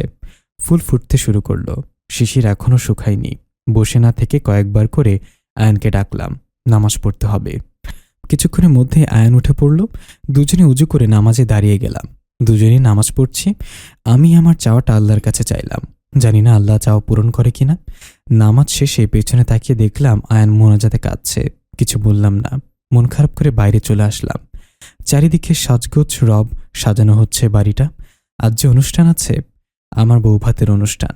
আজ আমার বাবা মা বোনেরা আসবেন। আজ আমার খুশি হওয়ার কথা, কিন্তু আমি খুশি হতে পারছি না। বারবার আয়াতের ভাবনাটা আমাকে গ্রাস করছে। আমি চাইছি না আয়াতের ভাবনাটাকে ভাবতে। একজন বিবাহিত মহিলা হয়ে পরপুরুষের কথা ভাবা উচিত না, কিন্তু আমি ওকে ভুলতে পারছি না। কোন এককালে হয়তো ওর জন্য আমার মনের কোথাও একটু হলেও ফিলিংস ছিল, তবু আমি আমার অতীত চাই না। ও শুধু আমার অতীত। আমি আমার বর্তমান নিয়েই থাকতে চাই। আমার ভাবনার মাঝে আয়াত আমার সামনে আসলো, বলল, ভাবি, আপনার সাথে কিছু কথা আছে, প্লিজ একটু বাগানে যাবেন। আমি না করতে পারলাম না, বললাম, চলুন। তার থেকে বড় কথা, আমার কিছু জানার আছে, কিছু জিজ্ঞাসা আছে, কিছু প্রশ্নের উত্তর আমাকে নিতে হবে। বাগানে কালকের রাখা টেবিলে বসে আছি। গতকালকেও আমি যার সাথে ভেবেছি আজ সে আমার সামনে, কিন্তু আমি তার চোখে চোখ রাখতে পারছি না। ভুলটা তো আমার না, ভুলটা ছিল তার। সে আমাকে কেন না জেনে শুনে ভালোবেসেছিল? ভালোবেসেছিল ঠিক আছে, কিন্তু কেন আমার সামনে আসলো না? দুজনেই চুপচাপ, কারোর মুখে কোনো কথা নেই। হঠাৎ আয়াত বলল, জানো আফরা, যখন বিদেশ থেকে দেশে ফিরলাম তখন প্রথমেই ফাজলামো করে একটা চিঠি লিখলাম। চিঠি পাঠিয়ে দিলাম, গিয়ে পড়ল তোমার ওইখানে। আরও 5 বছর আগে তোমার হাতে পড়েছিল। এখন মনে মনে হয়তো চিঠিটার কথা হয়তো কোনো লাভ লেটার ভেবে ফেলে দিয়েছিলে। যখন আমি জানতে পারলাম সেটা কোনো মেয়ের কাছে গেছে, তখন আমার আগ্রহটা আরও কয়েক গুণ বেড়ে গেল। ফাজলামো বশত আমি 1 বছর ধরে কদিন পরপর কয়েকটা চিঠি পাঠাতাম, কিন্তু ইংরেজিতে। আমি বাংলা লিখতে পারতাম না। হয়তো সেগুলো জায়গা হয়েছে ডাস্টবিনে। তারপর আমি বিদেশে চলে গেলাম। 2 বছর ধরে চিঠি পাঠাতে পারলাম না, কিন্তু তোমার জন্য আমার অনুভূতিটা ঠিকই একই থাকলো।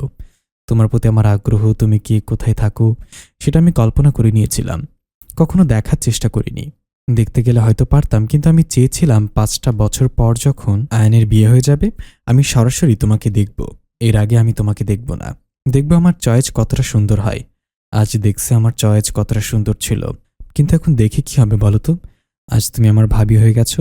শালাটার জন্য আমি 5টা বছর ধরে তোমাকে বিয়ে করিনি, অপেক্ষা করেছিলাম, কিন্তু আজ এই শালাটাই তোমাকে আমার থেকে ছিনিয়ে নিল, জিতে গেল, বরাবরই জিতে এসেছে। আমি কখনো হারতে শিখিনি। দুজনের পয়েন্ট সমান সমান ছিল, কিন্তু আজ ওর পয়েন্ট আমার থেকে শতগুণ বেশি হয়ে গেল। কতগুলো বলছিল আর কাজ ছিল, আমি কিছু বলতে গিয়েও পারলাম না। আমাদের রুমের ব্যালকনি থেকে এখনটা স্পষ্ট দেখা যায়। আয়ন দাঁড়িয়ে আছে, আমাদের নিখুঁতভাবে দেখছে। আমরা এখানে বসে থাকাটা ঠিক হচ্ছে না।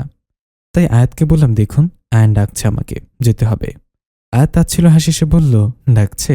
কোথায়? আমি তো শুনলাম না। আচ্ছা যাও। আমি ব্যস্ত হয়ে ছুটে আসলাম বাড়ির ভেতর। শেফালি মেয়েটাকে দেখা গেল, আমাকে সালাম দিয়ে বলল, ভাবিজান কেমন আছেন? আমি একটু ভাব দেখে বললাম, ভালো। কোথায় ছিলে তুমি? শেফালি মুখটা কাচুমাচু করে বলল, আসলে ভাবি, আমার হাজব্যান্ড অসুস্থ, তাই আমি। হেসে দিয়ে বললাম, আরে বোকা, আমি এমনি বলেছি, ছুটি লাগলে বলে দিও, ছুটি দিয়ে দিব, কেমন? শেফালি লাজুক হাসল। শাশুড়ির ডাক দিতে শেফালি সেদিকে ছুটল। আমি ঘুরে ঘুরে দেখছি। সামনে শ্বশুর আব্বা পড়তেই মাথা নিচু করে সালাম দিলাম। এই লোকটাকে আমি বরাবরই ভয় পাই। শ্বশুর আব্বা আবারও 2 তালার কথা মনে করিয়ে দিয়ে বাড়ির বাইরে চলে গেলেন। আমি মন খারাপ করে আমার রুমে চলে গেলাম। কিছু কিছু প্রশ্ন আমার মনে বারবার উকি দিচ্ছে, কিন্তু প্রশ্নের উত্তর খুঁজে পাচ্ছি না। কার কাছে জিজ্ঞাসা করব? কাকে জিজ্ঞাসা করলে প্রশ্নগুলোর উত্তর পাবো? আবার এটা কেমন বাড়ি? এত রহস্য কেন? বাড়ির সব মানুষ অদ্ভুত অদ্ভুত। এই বাড়ির সাথে আমার কিসের সম্পর্ক আছে? কেন বা আয়াত আমাকে স্বপ্নের মাঝে বাড়ির কথা বলেছিল? ও যদি আমাকে নাই চিনত, তাহলে চিঠি কিভাবে দিত? আমি কিছু বুঝতে পারছি না। রহস্যটা আমাকে বের করতেই হবে। শেফালি মেয়েটাকে কাজে লাগাতে হবে। রুমে ঢুকেই দেখলাম রুমের লাইট অফ করা। আয়ন এখনো বেলকনি থেকে নিচের দিকে তাকিয়ে আছে। আমি যে এসেছি হয়তো খেয়ালই করেনি। আমি আস্তে গিয়ে আয়নের পাশে বসলাম, জিজ্ঞাসা করলাম, একটা প্রশ্ন করব? আমার ডাকে আয়ন হুঁশে ফিরে আসলো, বলল, কিছু বলছিলে? আমি বললাম, একটা প্রশ্ন করব। আয়ন মাথা নাড়িয়ে উত্তর দিল, বলো।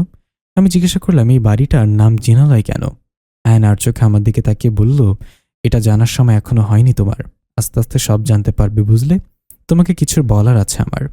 আমি বললাম, বলুন। আয়ন বাম হাতের 2টো আঙুল ঠোঁটের উপরে রেখে বাইরের দিকে তাকিয়ে বলতে লাগলো, আভা, তোমার লাইফ, তোমার ডিসিশন। আমি জোর করব না, কিন্তু আমি তোমার স্বামী, এই বিষয়ে জানা তোমার দরকার। আমি এখনই তোমাকে কিছু বলবো না, তোমাকে জেনে নিতে হবে। প্রশ্ন করবে না কোনো। আমি বলতে পারবো না, এটাই ফাইনাল। শুধু এটা মনে রেখো, আমি তোমাকে ঠকাইনি। শুধু ভুল বুঝো না আমাকে। আমি যা করেছি বিপদে পড়েই করেছি, কিন্তু হয়তো আমি তোমাকে সত্যি ভালোবেসে ফেলেছি। যদি সত্যিটা জানার পরেই তুমি চলে যেতে চাও তবে তুমি যেতে পারো, আমার কোনো সমস্যা নেই। আমি মুখ বাঁকিয়ে বললাম, ওসব জেনেই আমার কাজ নেই বাপু। 8টা বাজতে চলল, শ্বশুর আব্বা রাগারাগি করবেন, নিচে যেতে হবে, চলুন তো। আর হ্যাঁ, আমার বাবা মাকে আনতে কে যাবে? তারা তো এই বাড়ি চেনে না। আয়ান মুচকে এসে বলল, আমিই যাব, চলো নিচে। আমি আলমারি খুলে দেখলাম রং বেরঙের শাড়ি রাখা। আমি খুশিতে গদগদ হয়ে আয়নকে বললাম, বলুন না কোন শাড়িটা পরবো, প্লিজ একটু বলুন। আয়ন বলল, সারা জীবন সাদা রং দিয়েই জীবন কাটিয়েছে, আমি আর কি রং দেখব, এটা নাও, এটা ভালো লাগে দেখতে। আয়ন আমার হাতে একটা মেরুন রঙের শাড়ি ধরিয়ে দিল। আমি সেটা নিয়ে নাচতে নাচতে ওয়াশরুমে চলে গেলাম। স্বাভাবিকভাবে আমি ফর্সা বলে শাড়িটা আমার গায়ে ফুটে উঠেছে। চুলগুলো বেঁধে নিয়েছিলাম, কিন্তু আয়ান চুল খোলা রাখতে বললেই চুলগুলো পিঠে ছড়িয়ে দিলাম। রেডি হয়ে নিচে আসলাম। আমার বের হওয়ার আগে আয়ান বের হয়েছিল। আমি নিচে নেমে দেখি আয়ান বাবা মা আর বোনদের নিয়ে হাজির। বোনেরা অবশ্য খানিকটা সময়ের জন্য এসেছে। আমি তাদের দেখেই খুশিতে আটখানা হয়ে গেছি। মা এত বড় বাড়ি দেখে রীতিমতো হা হুতাশ করা শুরু করে দিয়েছে। তার কথা হলো, তার মেয়েরা কেনই বাড়িতে বিয়ে হলো না। আমার পাশে শেফালি এসেও দাঁড়িয়েছে। শেফালিকে দেখে মা প্রশ্ন করলেন, এই মেয়েটাকে তো ননদ? আমি বললাম, না মা, ও আমার পার্সোনাল কাজের লোক, মানে আমার একার সেবিকা। আমার ননদ এখনো নিচে নামেননি। মা বিড়বিড় করে বললেন, বাবা, কাজের লোক যদি থাকে এত আরাম আসে তাহলে বাড়ির মেয়ের কি দশা হবে? আস্তে আস্তে বাড়ির বাকি মেহমান আসতে শুরু করলো, কিন্তু সবাই এসেই আমাকে দেখে কেমন অস্বস্তি বোধ করছে। আমি দ্রুত রুমে চলে গেলাম। আয়নকে বললাম, দেখুন তো সব ঠিক আছে কিনা। সব আমার দিকে আর চোখে তাকাচ্ছে বারবার। আয়ন আবারও মুচকে এসে বলল, আরে সব ঠিক আছে, আমার সাথে চলো, কেউ কিছু মনে করবে না। আমিও আয়নের পাশাপাশি হেঁটে নিচে নামলাম। সবার সাথে গল্প করতে করতে এক পর্যায়ে অনুষ্ঠান শুরু হলো। এক বৃদ্ধ মহিলা এসে সবার মাঝখানে বসলো। সবাই তাকে সালামও করলো। তিনি বউ দেখতে দেখতে যেতেই আমাকে ডাক দিলেন। আমার মা আর বোনেরা চলে গেছেন, তবে বাবা এখনো আছেন। আমি বৃদ্ধ মহিলার কাছে গিয়ে হাঁটু মুড়ে বসে সালাম করলাম। তিনি আমাকে দেখে বললেন, বা, খুব সুন্দরী তো তুমি। তো তুমি জিন তো? কেমন মানুষ মানুষ লাগছে তোমাকে। আমি ভুরু কুচকে বললাম, মাফ করবেন দাদিমা, জিন মানে? জিন কোথা থেকে আসবে? মানুষই তো আমরা, তাই না? মহিলাটি ব্যস্ত হয়ে আমার শাশুড়িকে ডাক দিলেন। এই কি অলক্ষণে কথা, মানুষ মানে? তুই মানুষ? এলি না, কই এলি? আমার এত সুন্দর দাদুভাইয়ের জন্য তুই একটা মানুষ এনে দিলি? চারিদিকে তাকিয়ে দেখলাম সবাই আমার দিকে বিড়বিড় করে কিসব বলাবলি করছে। ভিড়ের মধ্যে আয়নের খোঁজ করতে দেখি আয়ন এক কোণে দেয়ালের সাথে চুপটি করে দাঁড়িয়ে আছে। মনে হচ্ছে এটা হাওড়ি ছিল, আগে থেকে জানতেন উনি। আমি দৌড়ে আয়নের কাছে যেতে আয়ন বলল, চুপ করে থাকো, যা বলার রুমে গিয়ে বলবে। এখন বললে এখানের একজনও তোমাকে আস্ত রাখবে না। আমি ভয়ে চুপটি করে আয়নের পাশে দাঁড়িয়ে রইলাম। আমার শাশুড়ি মা মহিলাকে বোঝানোর চেষ্টা করছেন, কিন্তু মহিলাটি মানতে নারাজ। তার মতে একজন জিনের সাথে একজন মানুষের বিয়ে হওয়া যাবে না। আমার বাবা আমার পাশে এসে দাঁড়ালেন। আমাকে জিজ্ঞাসা করলেন, কি করবি মা, চলে যাবি? এতগুলো জিনের মধ্যে আমি তোকে রাখবো না, আমি তোদের ডিভোর্স করে দেব, কেমন? আমি আস্তে করে বললাম, বাবা, বাইরে ড্রাইভার আছে, তুমি বাসায় চলে যাও, যা বলার আমি কালকে বলে দেব। বাবা কিছু বলতে গিয়েও থেমে গেলেন। আস্তে করে বের হয়ে ড্রাইভারকে বলে বের হয়ে গেলেন। দুপুরের কড়া রোদে সবাই আস্তে করে বের হলেন। অনেক চেষ্টা করে বৃদ্ধ মহিলাকে বোঝানো গেল। কথা শুনে বুঝলাম ইনি সবার থেকে বয়সী, মানে জিনদের মধ্যে সর্দারনির মতো। তিনি বললেন, আমার মনে হয় না আয়ন দাদুভাইয়ের সাথে ওই মেয়ের এখনও কোনো সম্পর্ক হয়েছে, কিন্তু একটা মানুষ জিনদের মধ্যে থাকতে পারে না, এতে তার এবং পাশাপাশি জিনদেরও সমস্যা হবে। তোমাদের যা শত্রু তাতে ওকে ওরা নিমিষেই মেরে ফেলতে পারবে, আর আঘাতটা সোজা তোমার পরিবারে লাগবে। তাই আমি বলি কি, ওই মেয়েটার মধ্যে জিনের কিছু গুণ যদি প্রকাশ করাতে পারো তবে ওর লাইফের জন্য ভালো হবে, এমন কোনো গুণ যেটা ওর জীবন বাঁচাতে পারবে। আমার শাশুড়িমা জিজ্ঞাসা করলেন, কিভাবে আম্মা? মহিলাটি উত্তর দিলেন, তোমরা যাও, আমি ওদের সাথে একান্ত কথা বলবো। মহিলাটির কথা মতো সবাই যে যার রুমে চলে গেলেন। আমি আর আয়ান ওনার পাশে গিয়ে বসলাম। সিঁড়ির নিচে আয়াতকে দেখতে পেলাম, কিছু বললাম না। আমি চুপচাপ মহিলাটির কথা শুনে যাচ্ছি। এত বড় সত্যিটা আমি মানতে পারছিলাম না। মহিলাটি বললেন, দেখো দাদু ভাই, আজ পূর্ণিমার রাত, আজ যদি তোমাদের মিলন হয় তবে তোমার জিনের শক্তিগুলো আস্তে আস্তে এই মেয়েটির শরীরে যাবে। যদিও পুরোপুরি জিন হবে না, তবে কিছু কিছু শক্তি পাবিও। যদি তোমরা কাজটা করো তবে এই মেয়ে তোমার কাছে থাকতে পারবে, নইলে তাড়াতাড়ি ওকে ছেড়ে দাও। আজও বিকেলের সূর্যটা ঢলে পড়েছে। ব্যালকনি থেকে লাল আভাটা রুমে এসে পড়ছে। আমি আর আয়ান কিছুটা দূরে বসে আছি, কারোর মুখে কোনো কথা নেই। আয়ানই প্রথমে কথা বলল, এটাই ছিল আমার সত্যি।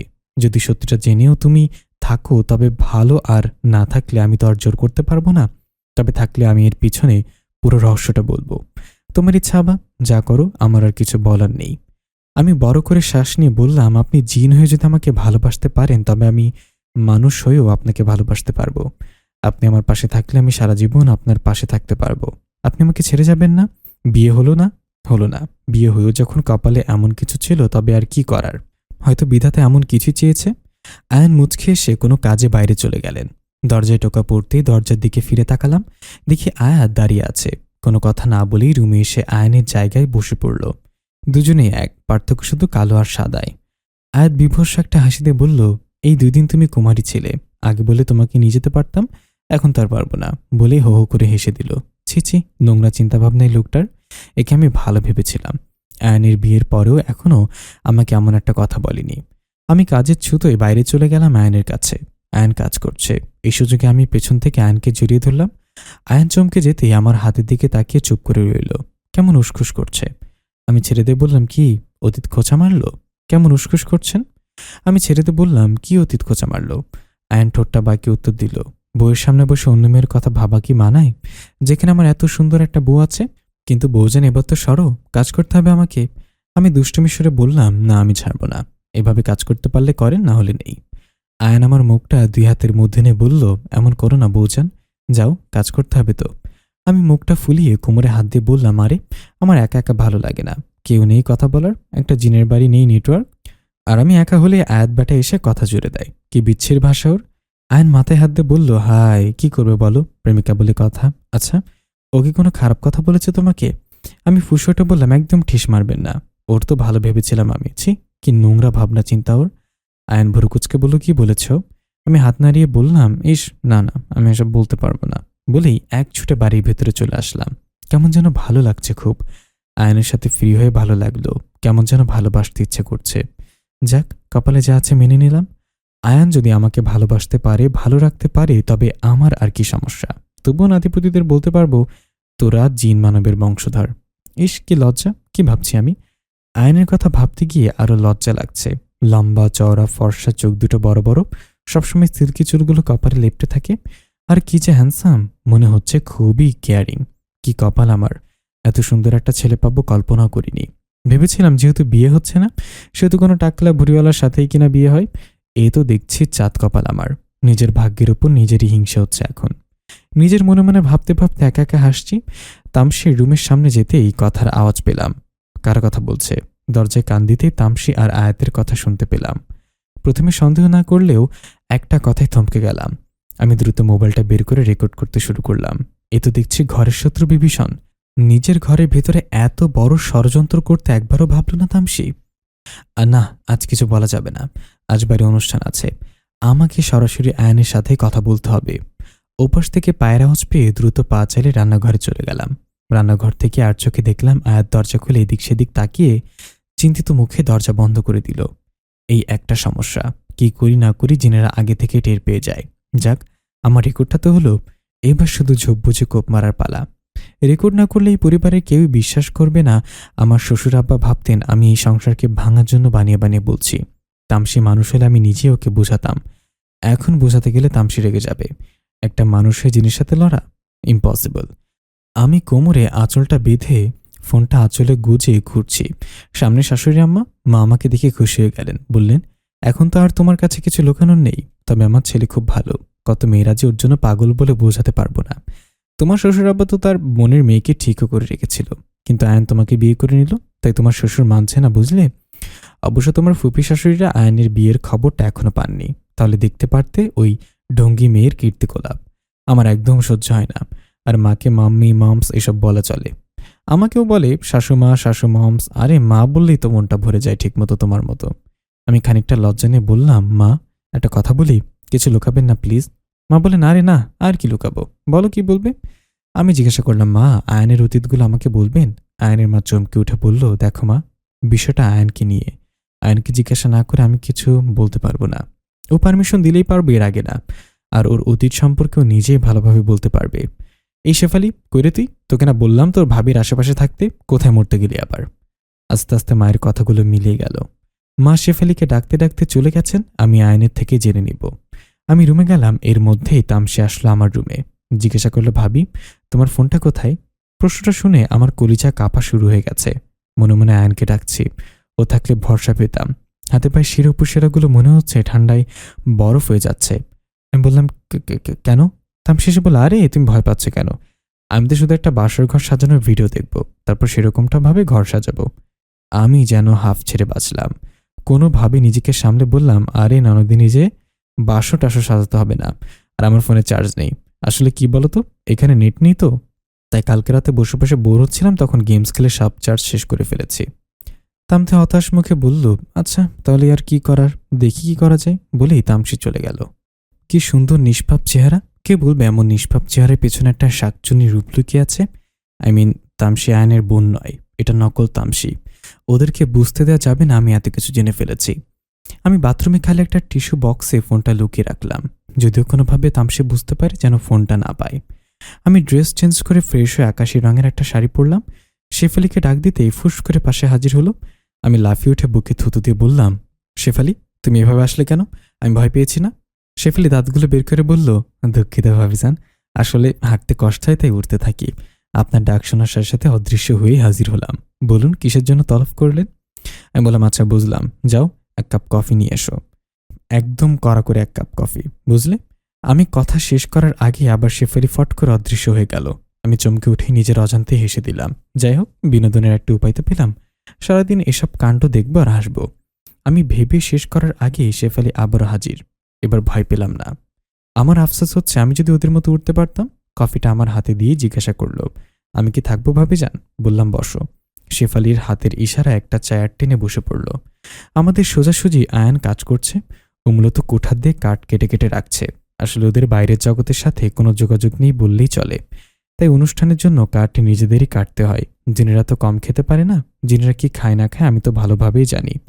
জিনেরা সাধারণত গরুর হাড় প্লাস গোবর খেতে পছন্দ করে। যেই জিনগুলো ভব করে তারা এসব খেয়ে বেঁচে থাকে। আয়ান ভব করে না, ওরা সাধারণ খাবারই খায়। বিকেলের সোনালি সূর্যের এক ফালি রোদ এসে আয়ানের মুখে এসে পড়েছে। আয়ান একটি টি শার্ট আর একটা ট্রাউজার পরে আছে। উফ, সেই লাগছে আমার জামাইটাকে। শেফালি আমার চোখে কোনো দিক দিয়ে সেদিকে উদ্দেশ্য করে তাকিয়ে বলল, "একটা কথা বলবো ভাবিজান?" আমার সামনে তাকিয়ে বললাম। শেফালি বলল, "কিছু মনে করেন না ভাবি, আসলে ভাইজানের ওপর আমার আরো আগে থেকেই ক্রাশ খাইছি। কি সুন্দর তাই না ভাবিজান? কি বডি দেখছেন নি?" আমি ভ্রুকুচকে অবাক হয়ে শেফালির দিকে তাকিয়ে বললাম, "কি বললা তুমি? তুমিই আমার জামাইয়ের উপর ক্রাশ?" শোনো, আমার জামাইটাকে জানটান বলবা না একদম। শুধু ভাই, নো ভাইজান, ওকে? আর যদি না পারো তাহলে ডিরেক্ট চাচা ডাকবা, ঠিক আছে? এখন যাও এখান থেকে। শেফালি কাচুমাচু হয়ে আবারও বলল, "আরেকটা কথা বলতাম ভাবিজান।" আমি বললাম, "আর কোনো কথা না, যাও।" শেফালির সাথে সাথে অদৃশ্য হয়ে গেল। আছে না গেছে, কে জানে? আমার কপাল শেষমেশ কাজের মেয়েরা আমার জামাইয়ের উপর ফিদা। ইহা ভাবা যায়? জামাইকে তো দেখতেছি ভ্যানিটি ব্যাগের মধ্যে নিয়ে ঘুরতে হবে। ভ্যানিটি ব্যাগে থাকতেও পারবে, সমস্যা নেই। আজকে আসুক, কালো টিপ লাগিয়ে দিব আমি। রাত 9:05। আমাকে সবাই অন্য রুমে বসিয়ে রেখেছে। মোট কথা হলো, ওদের ঘর সাজানো শেষ হবে, তারপর আমাকে ঘরে নিবে। আপাতত আমাকে এক গাদা মেকআপ দিয়ে সাজাতে বসেছে। মনে হচ্ছে মুখের উপরে ভারী কোনো মুখোশ পরে আছি। আরে, আমার জামাইকে আমাকে আজ নতুন দেখবে নাকি?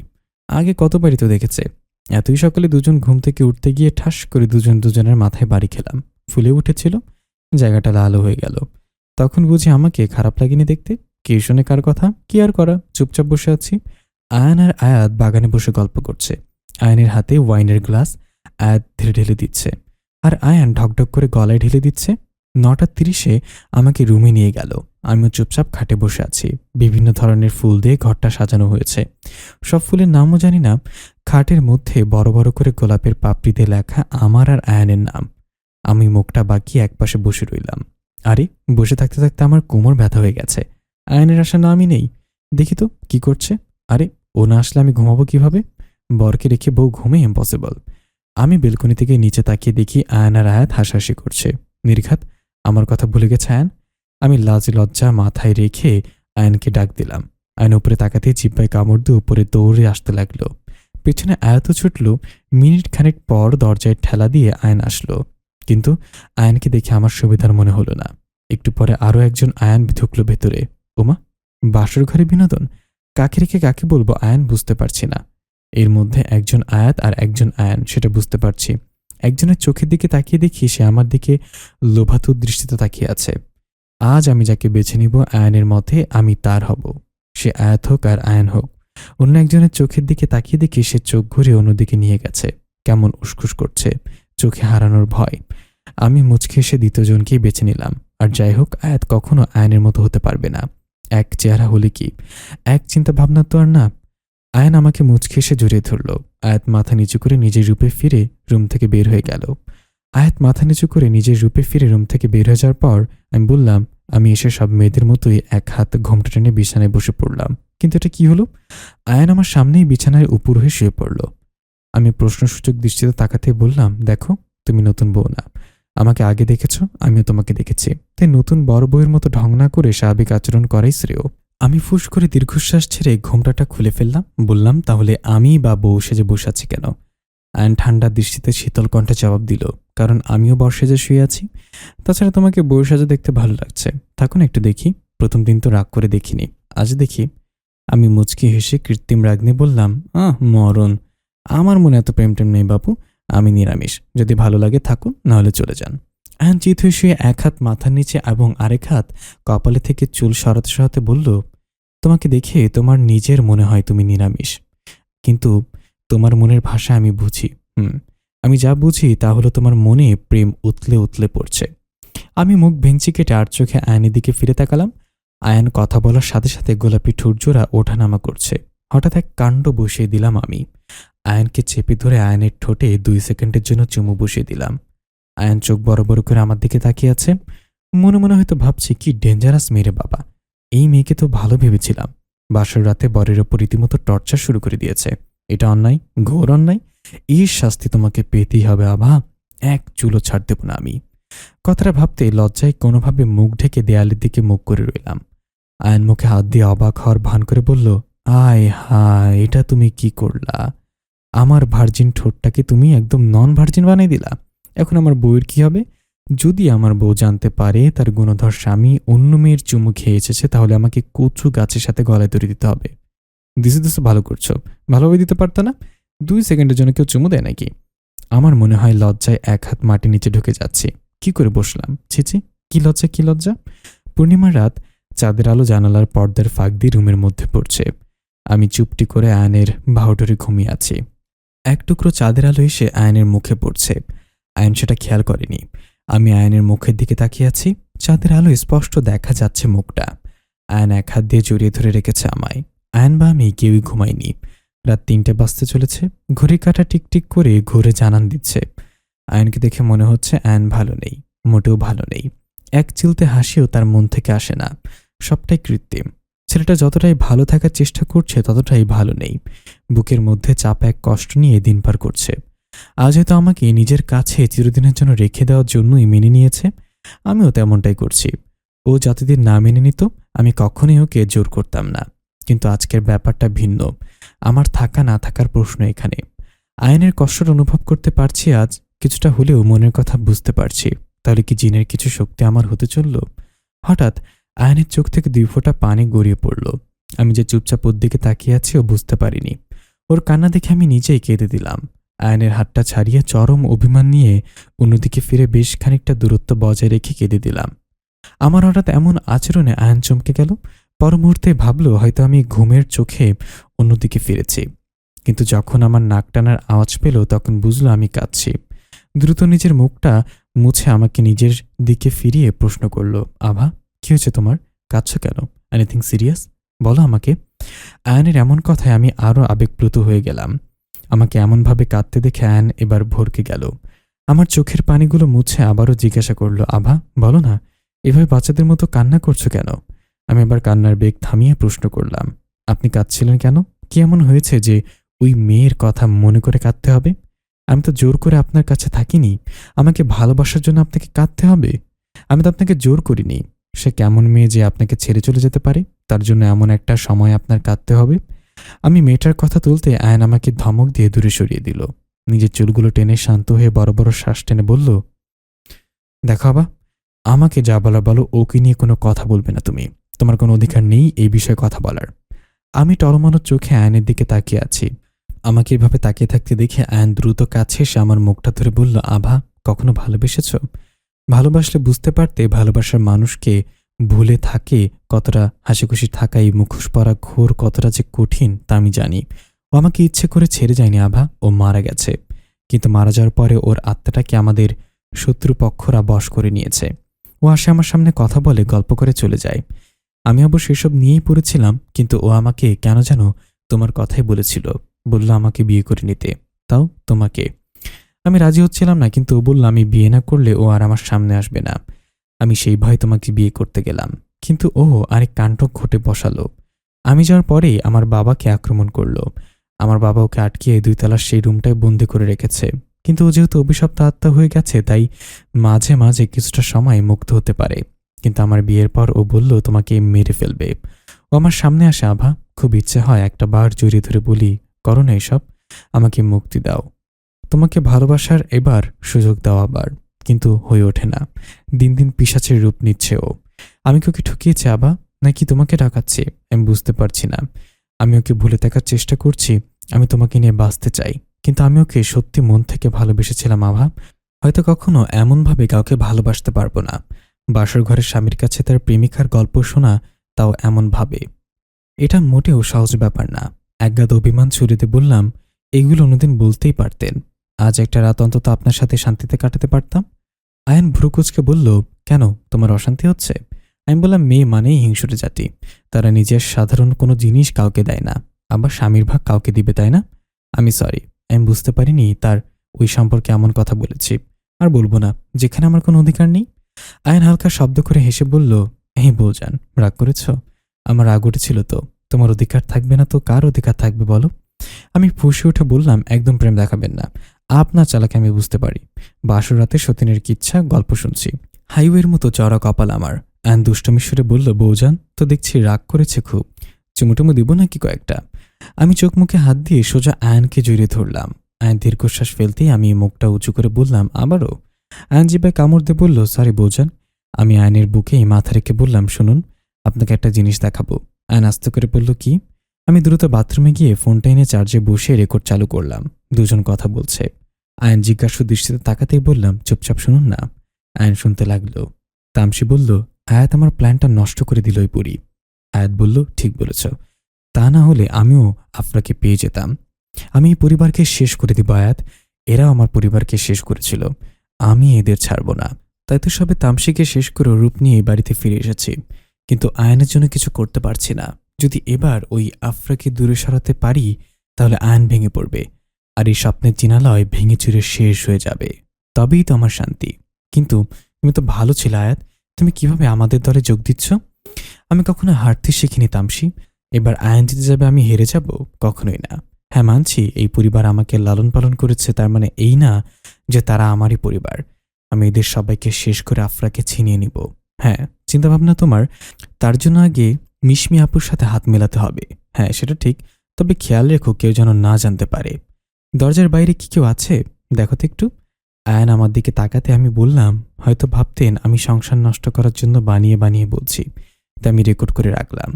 রেকর্ড শুনে আয়ান রাগে ফেটে যাচ্ছে। শরীর থেকে গরম ধোঁয়া বের হচ্ছে মনে হচ্ছে।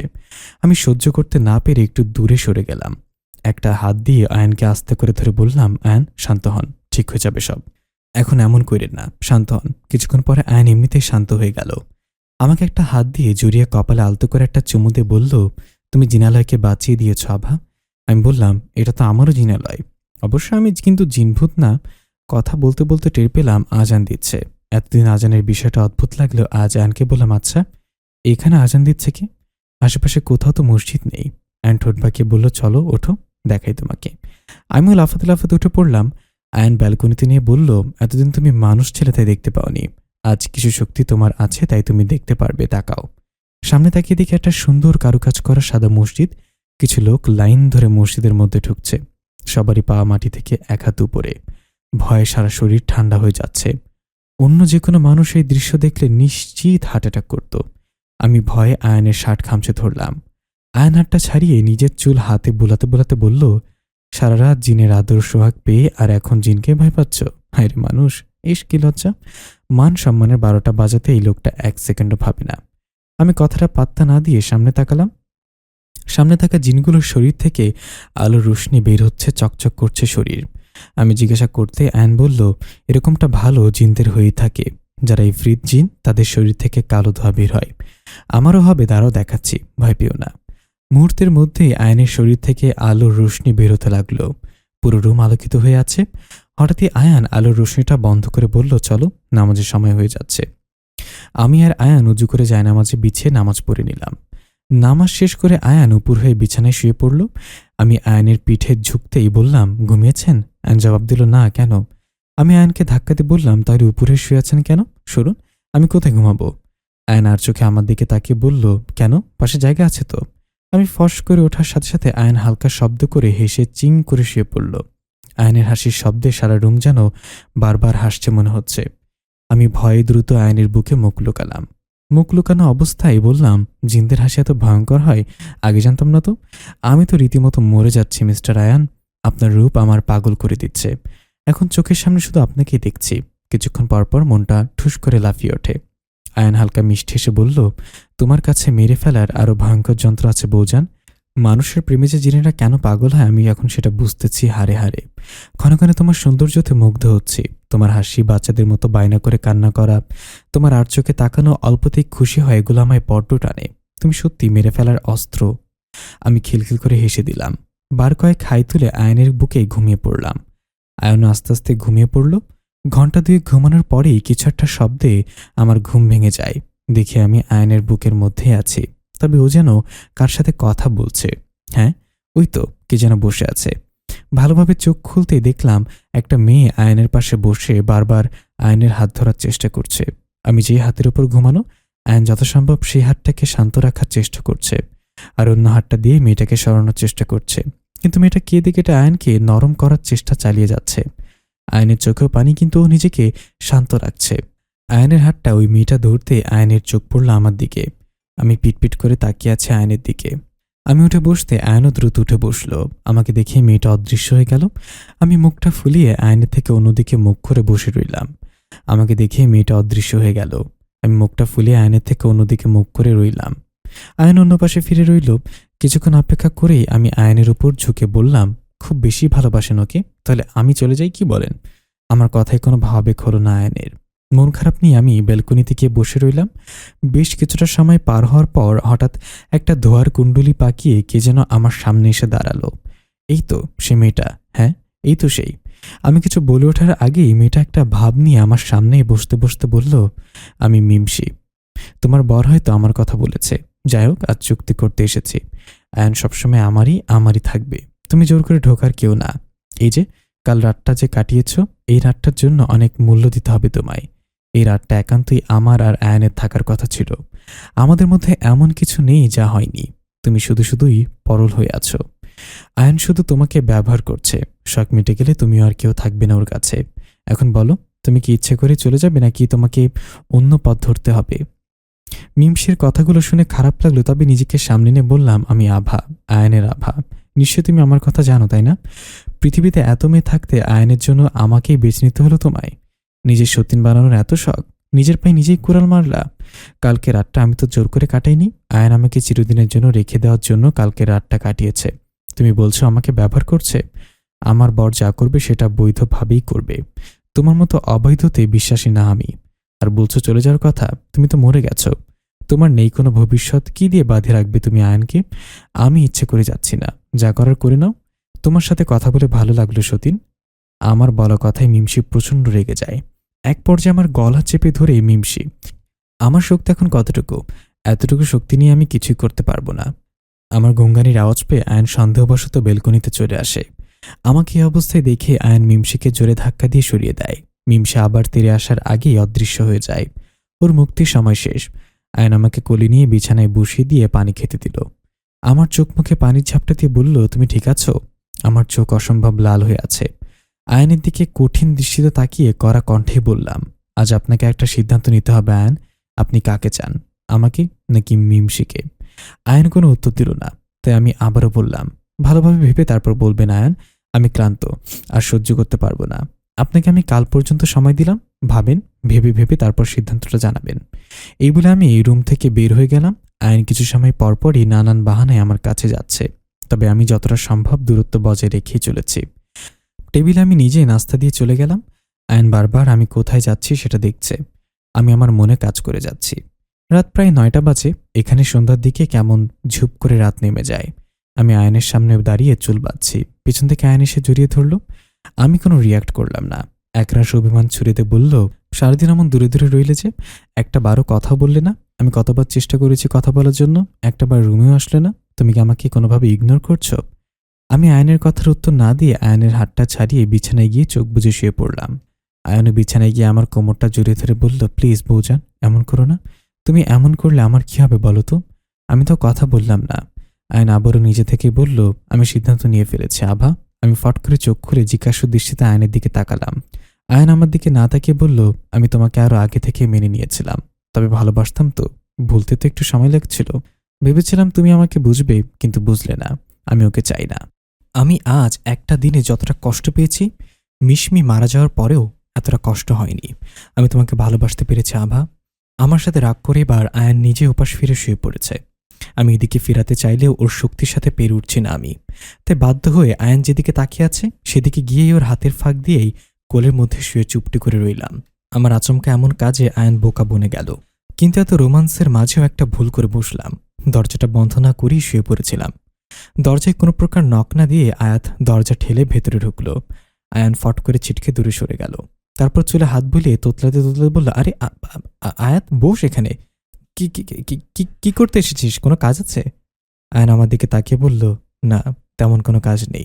তোতলাচ্ছিস কেন? লজ্জা পেয়েছিস? আরে এসব তো স্বাভাবিক, তাই না? যাকগে, যেটা বলতে এসেছি, ওই দাদু এসেছে।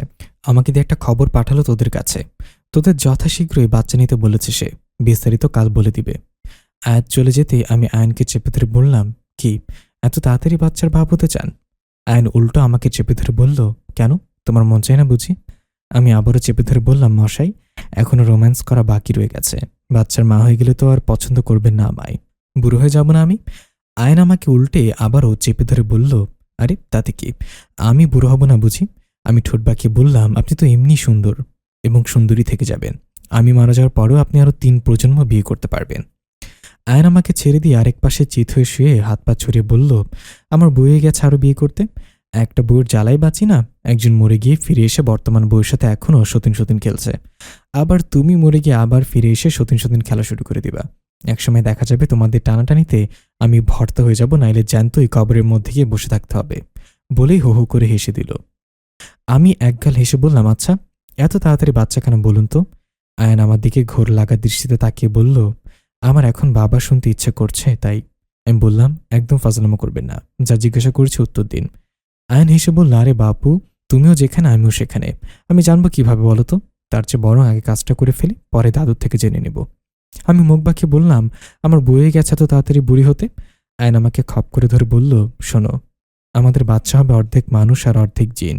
ওই পারবে এই জিনালয়কে বাঁচাতে। তুমি জিনালয় রক্ষা করতে পারবে না বলো?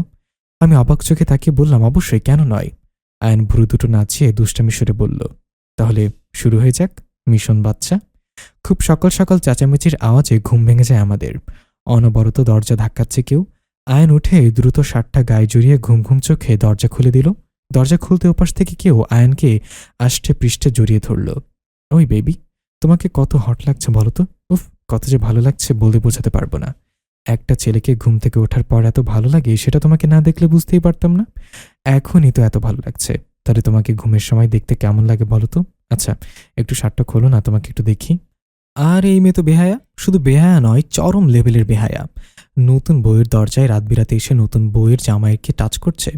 আমি দ্রুত উঠে দরজার সামনে গিয়ে দাঁড়িয়ে আয়নকে ছাড়িয়ে মেয়েটার সামনে গিয়ে মেয়েটাকে দেখতে লাগলাম।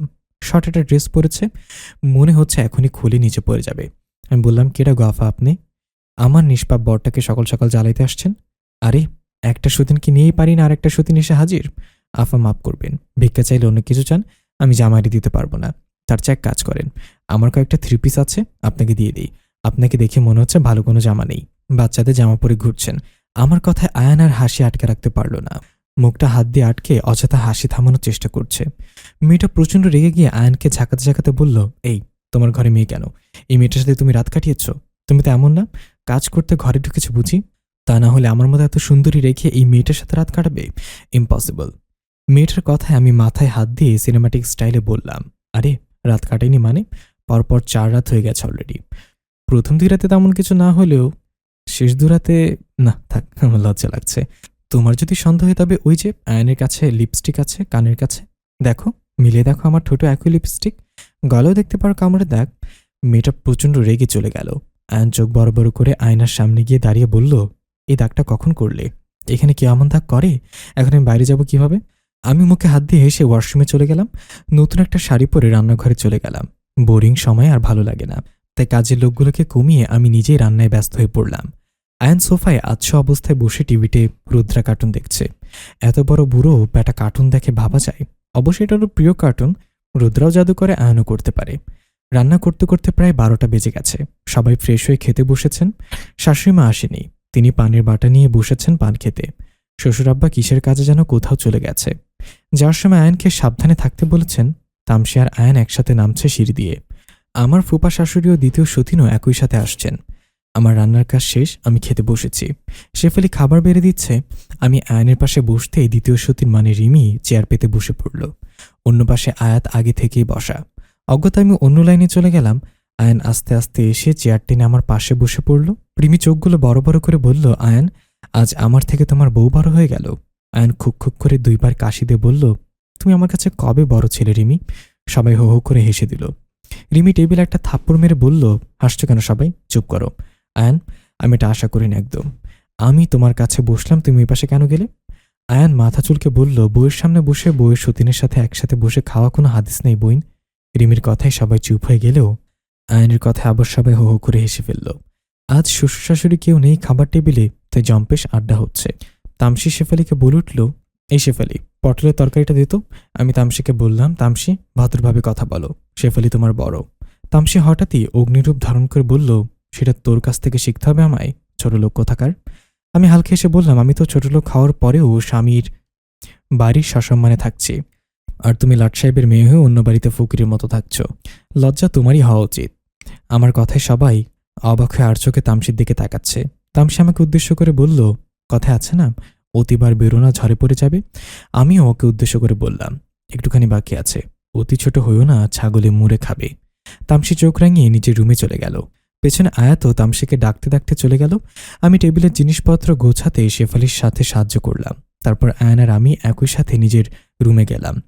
রিমি আর ফুপি বিড়বিড় করতে করতে নিজেদের রুমে গেলেন। দুপুরে ভাত খেয়ে যে যার মতো ঘুম দিচ্ছে। আমার দুপুরে ঘুম হয় না, ছোটবেলা থেকে অভ্যাস। আমি তাই বেলকুনিতে গিয়ে বসে রইলাম। আয়নের অবশ্য অনেক ঘুম, তবুও আজ আমার সাথে বেলকুনিতে বসে আছে। দুজনেই ভর দুপুর বাগান বিলাস করছি। আশ্চর্য, পৃথিবীটা খুবই সুন্দর যদি মন থেকে উপভোগ করা যায়। এই ভ্যাপসা গরমেও বাগান বিলাস করা সত্যি আশ্চর্যের বিষয়। আয়ন আমার সাথে হাত ঘুরিয়ে ঘুরিয়ে কথা বলছে আর আমি মুগ্ধ হয়ে আয়নকে দেখছি। হঠাৎ একটা প্যাঁচা এসে আয়নের হাতে বসল। আয়ন প্যাঁচাটার মুখের কাছে কান নিয়ে কিছুক্ষণ চুপ করে রইল, তারপর উড়িয়ে দিল। এই ভর দুপুরে প্যাঁচা কোথা থেকে আসলো ভেবে পাচ্ছি না। প্যাঁচা তো দিনে দেখা দিত না, আর তাছাড়া প্যাঁচা এখন বিলুপ্ত প্রায়। বাংলাদেশে প্যাঁচা সচরাচর দেখাও যায় না, কিন্তু জঙ্গলের ভিতরে প্যাঁচা আসতেই পারে, স্বাভাবিক। আয়ন আঙ্গুল দিয়ে ভুরু চুলকাচ্ছে। খুব বেশি টেনশন থাকলে আয়ন এটা করে। আমি আয়নের পিঠে হাত দিয়ে বললাম, কি হচ্ছে আয়ন, এনিথিং সিরিয়াস? আয়ন আমার দিকে অসহায় দৃষ্টিতে তাকিয়ে বলল, হ্যাঁ আব্বা, আব্বা খবর পাঠিয়েছে, আমাকে যেতে হবে। প্রতিপক্ষ যুদ্ধ ঘোষণা করেছে, আমাকে যেতেই হবে। তবে তোমাকে রেখে যেতে মন চাইছে না। আয়নের দৃষ্টি ঘোলা হয়ে আসছে। আমি নিজেকে দ্রুত সামলে নিয়ে বললাম, আমার জন্য চিন্তা করো না আয়ান, তুমি যাও, আমি অপেক্ষা করব।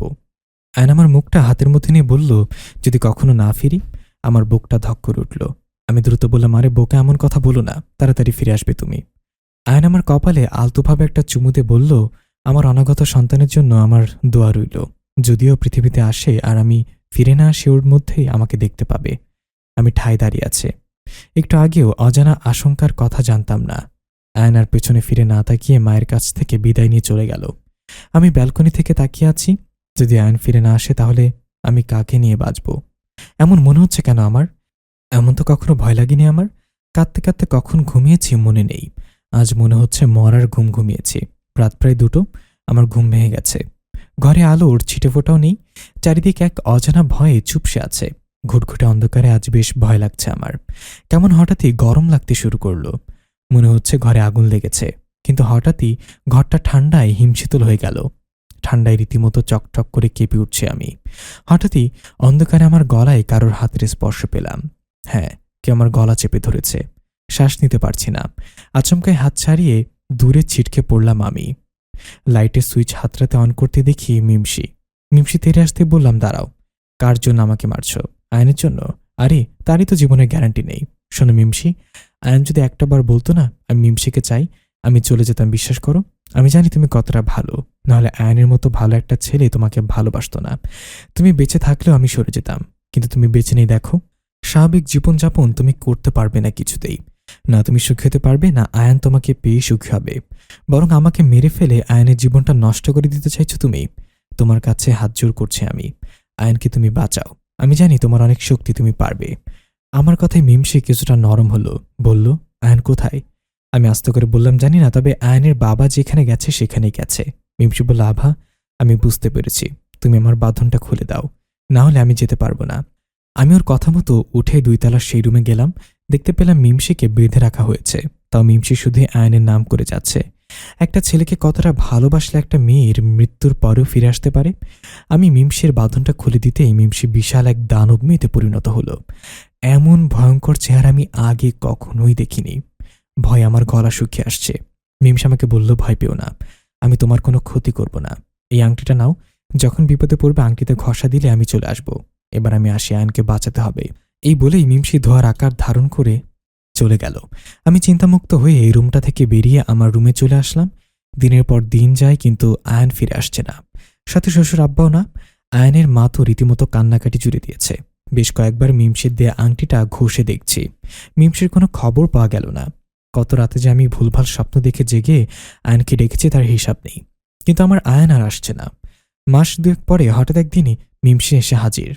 আমি দ্রুত নিজেকে সামলে নিয়ে বললাম, কি খবর মিমসি? তোমাকে যে কতবার ডাকলাম, আসলে না কেন? আয়ন কোথায়?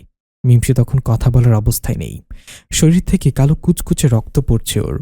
আমি মিমসিকে ঝাঁকাতেই বলল, আমি পারিনি আভা, আয়নকে বাঁচাতে আমি পারিনি। অনেক চেষ্টা করেছে আভা, আমারও সময় শেষ।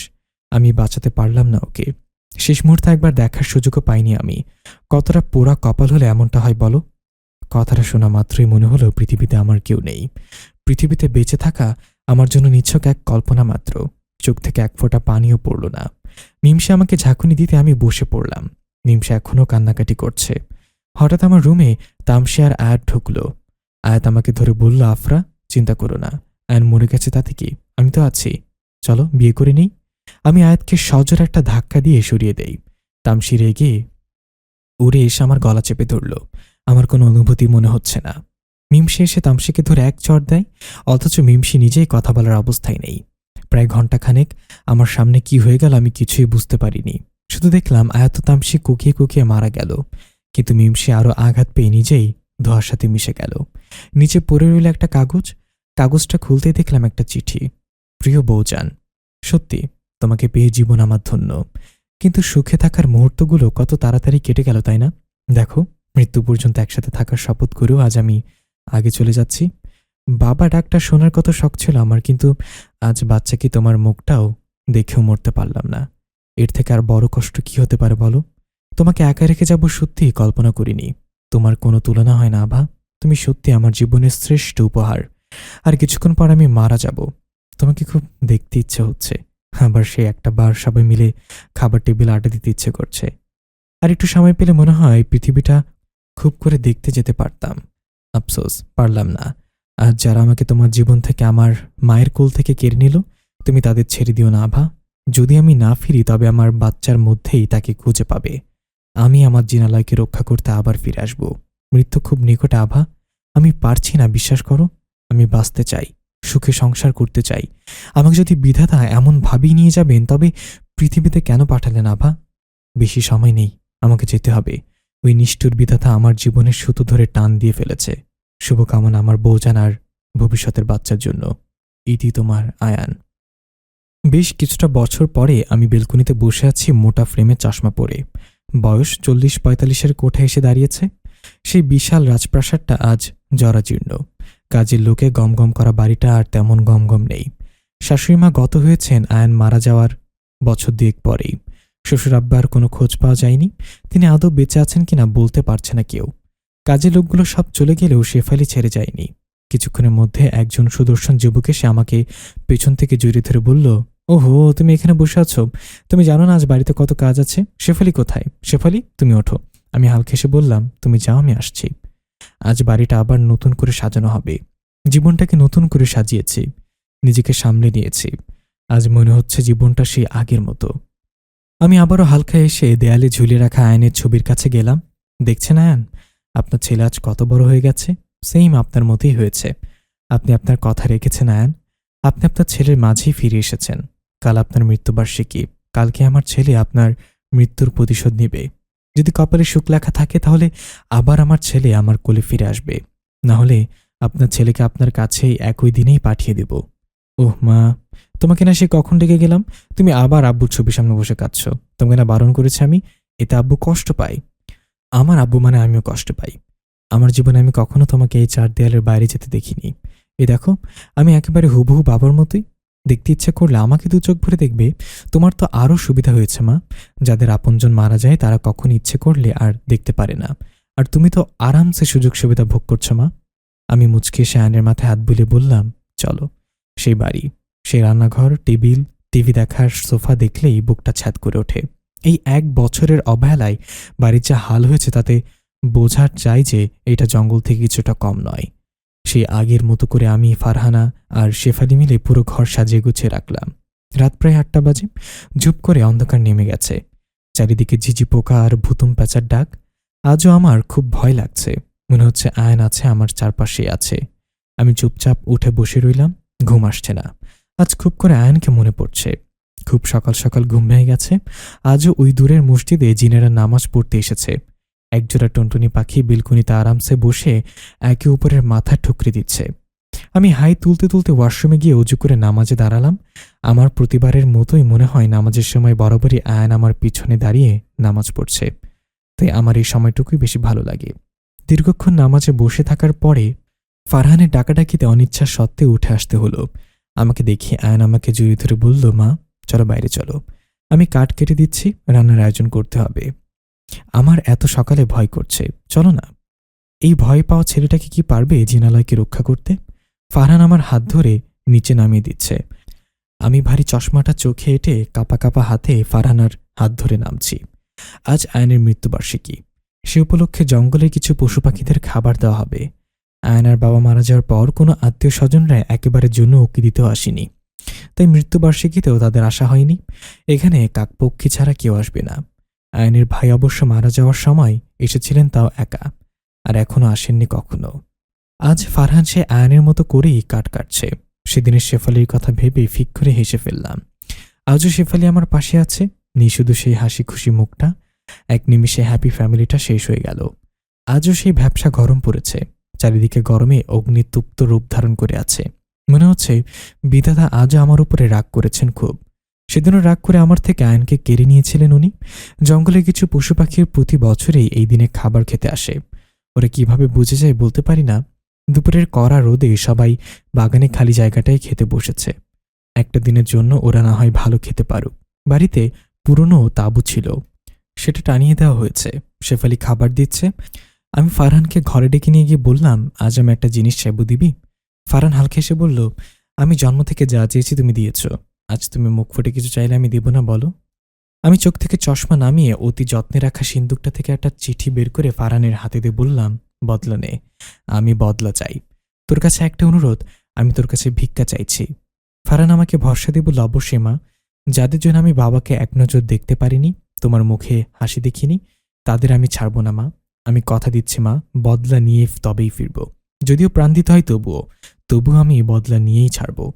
বুকের মধ্যে চাপা কষ্টটা রেখে ফারহানকে বিদায় দিলাম। ফারহানের মধ্যে অজানা এক শক্তি আছে যেটা জিনালয়কে রক্ষা করতে পারবে। এটা আয়নি আমাকে বলেছিল চলে যাওয়ার আগে। প্রায় 3 দিন হয়ে গেছে ফারহানের কোনো খোঁজ পাওয়া গেল না। শেফালি অনেকবার চেষ্টা করেও তবুও পারিনি। কিন্তু সবাইকে অবাক করে দিয়ে সন্ধ্যা নাগাদ ফারহান আসলো। হ্যাঁ, ফারহান এসেছে। তবে আমার জীবনের সবচেয়ে মূল্যবান উপহারটা নিয়ে এসেছে। মোটা ফ্রেমের চশমাটা হাতের কনুই দিয়ে মুছে ভালোভাবে এটা দেখতে দেখি একই চেহারা দুজন যুবক দাঁড়িয়ে আছে হাসি মুখে। একটা আমার ফারহান, ও তবে অন্যটা কে? আয়ান। আয়ান নাকি? হ্যাঁ, আমার আয়ান। আমি কাঁপতে কাঁপতে দাঁড়াতেই পড়ে যেতে নিলাম। দুজনেই দুদিক থেকে এসে আমাকে ধরল। আজ এতটা বছর আমি মৃত আয়ানকে কিভাবে ফিরে পেলাম? এটা কি আমার নিছক কল্পনা নাকি সত্যি? আয়ান হেসে আমাকে জড়িয়ে ধরে বলল, তুমি ঠিকই দেখছো বৌজান, আমি আয়ান, তোমার আয়ান। আমি নিজের চোখে বিশ্বাস করতে পারছি না। ফারহানের দিকে তাকাতেই ফারহান বলল, হ্যাঁ মা, আমি বাবাকে ফিরিয়ে এনেছি। বেশ কিছুক্ষণ কান্নাকাটির পর্ব চলল। এটা খুশির কান্না। কিছুক্ষণ পরে আয়ান বলতে লাগলো, আমি ঠিকই বাড়ি ফিরছিলাম, কিন্তু মিমসি আমাকে বন্দি করে রেখে গেছে। ওর সময় শেষ হয়ে গিয়েছিল, তাই আমাকে কারোর হাতে দিবে না বলে বন্দি করে রেখেছে। বছরের পর বছর এই বদ্ধ ঘরে ডুকরে ডুকরে কেঁদেছি। আমি ভুরুকুচকে বললাম, তাহলে আমাকে মিমসি বাঁচালো কেন? আয়ান সোফায় ঝুঁকে বসে বলল, ও চেয়েছিল তুমি আমি দুজনে দূর থেকে মৃত্যু পর্যন্ত কষ্ট পাই। আমি ফের জিজ্ঞাসা করলাম, বাবা কোথায়? তিনি কি বেঁচে নেই? আয়নের মুখটা চুপসে যায়। শান্তস্বরে বলে, না, সেদিনই বাবা মারা যায়। আমিও বাবাকে বাঁচাতে পারিনি, তবে আমার সেদিন ঠিকই জয়ী হয়েছিলাম। আমার মন ক্ষুণ্ণ হলো। কিছুক্ষণ চুপ থেকে আয়ন প্রশ্ন করে, মা মারা গেছে তাই না? ফারহানা বলল, আমার শখের জিনালয় রাজ এই অবস্থা, সবাই চলে গেছে, তুমি যাওনি কেন? আমি আয়নের হাত ধরে বললাম, এটাই তো আমার শেষ জায়গা, আমি আর কোথায় যাব বলুন তো? আয়ন ঠোঁট প্রসারিত করে হাসে। আমি প্রশ্ন করলাম, ফারহান, আপনাকে কোথায় পেলেন? আয়নের মুখ থেকে যেন হাসিটা উধাও হচ্ছে না। হেসেই বলে, যেখানে গিয়েছিলাম সেখানেই। একটা বদ্ধ রুম তৈরি করা হয়েছিল, আমার রক্ত ছাড়া কেউ খুলতে পারবে না, এমনটাই বলা হয়েছিল। ফারহান আমার ছেলে বলেই পেরেছে। কৌতূহলবশত ঘরটা খুলতেই আমাকে দেখতে পেল। নিজের চেহারার মতো আর একজনকে দেখে কি অবাকটাই না হলো ছেলেটা। এতটা বছর আমি শুধু কেঁদেই চলেছি। যদি একবার জানতাম আয়ন বেঁচে আছে, তবে হয়তো আমি ওকে ছাড়িয়ে আনতে পারতাম। ফারহান নিজের রুমে ঘুমিয়ে আছে, 3 দিন ঘুমায়নি বেচারা। আমি আর আয়ান ব্যালকনিতে বসে আছি। আমি মাথা নিচু করে তাকিয়ে আছি। আয়ান চেয়ারে ঠেস দিয়ে পায়ের উপরে পা তুলে আমার পরীক্ষা নিরীক্ষা করছে। আয়ান এখনও সেই 25 বছরের মতোই, আর আমি 40 বছরের বুড়ি। ভাবতে কেমন লাগে? তাই আয়ানের চোখের দিকে তাকানোর সাহস পেলাম না। আয়ান আমাকে উদ্দেশ্য করে বলল, এই বুড়ি, আমার বৌজনকে দেখেছ? আমি মাথা উঁচু করে বললাম, ঠাট্টা করছেন আমার সাথে? আয়ান ভুরুকুচকে মাথা নাড়িয়ে বলল, একদম না, আমি আমার বৌজনকে খুঁজছি। আমি রাগে ফুঁসে উঠে বললাম, বুঝেছি, এখন আমাকে ভালো লাগছে না, আমি বুড়ি হয়ে গেছি তাই না? আমি তো আগেই বলেছিলাম, আপনি তো কত পাম মেরেছিলেন। আমার সত্যি সত্যি চোখ থেকে পানি গড়িয়ে পড়ল। আয়ান ব্যস্ত হয়ে আমাকে ধরে বলল, এই পাগলি, কাঁদছ কেন? আমরা জিন, আমাদের চেহারা এমনই থাকে, তবে আমি তো তোমার থেকেও বুড়ো, দেখবে? বলে 80 বছরের খুনখুনে বুড়োর বেশ ধরে বলল, এইটা আমার আসল রূপ। আমি অবাক হয়ে বললাম, আপনি তো বড় মাপের বাটপার। আয়ন হেসে আমার বয়সী পুরুষের মতো হয়ে চেয়ারে বসল। সামনে থেকে কয়েকটা আধা পাকা চুল কপালে লেপ্টে আছে। মুখ ভর্তি হাসি নিয়ে বলল, এবার ঠিক আছে বৌজান? আমি খিলখিল করে হেসে আয়নের কাঁধে মাথা এলিয়ে দিলাম। সামনে থাকা রেলিংয়ে সেই টুনটুনি জোড়া আবারও একজন আরেকজনের মাথা ঠুকরি দিচ্ছে। আজ আমার জিনালয় হাসি খুশিতে আবার ভরে উঠল। কখনো ভাবিনি সেই স্বপ্নের জিনালয় বাড়িটা একদিন আমার হবে।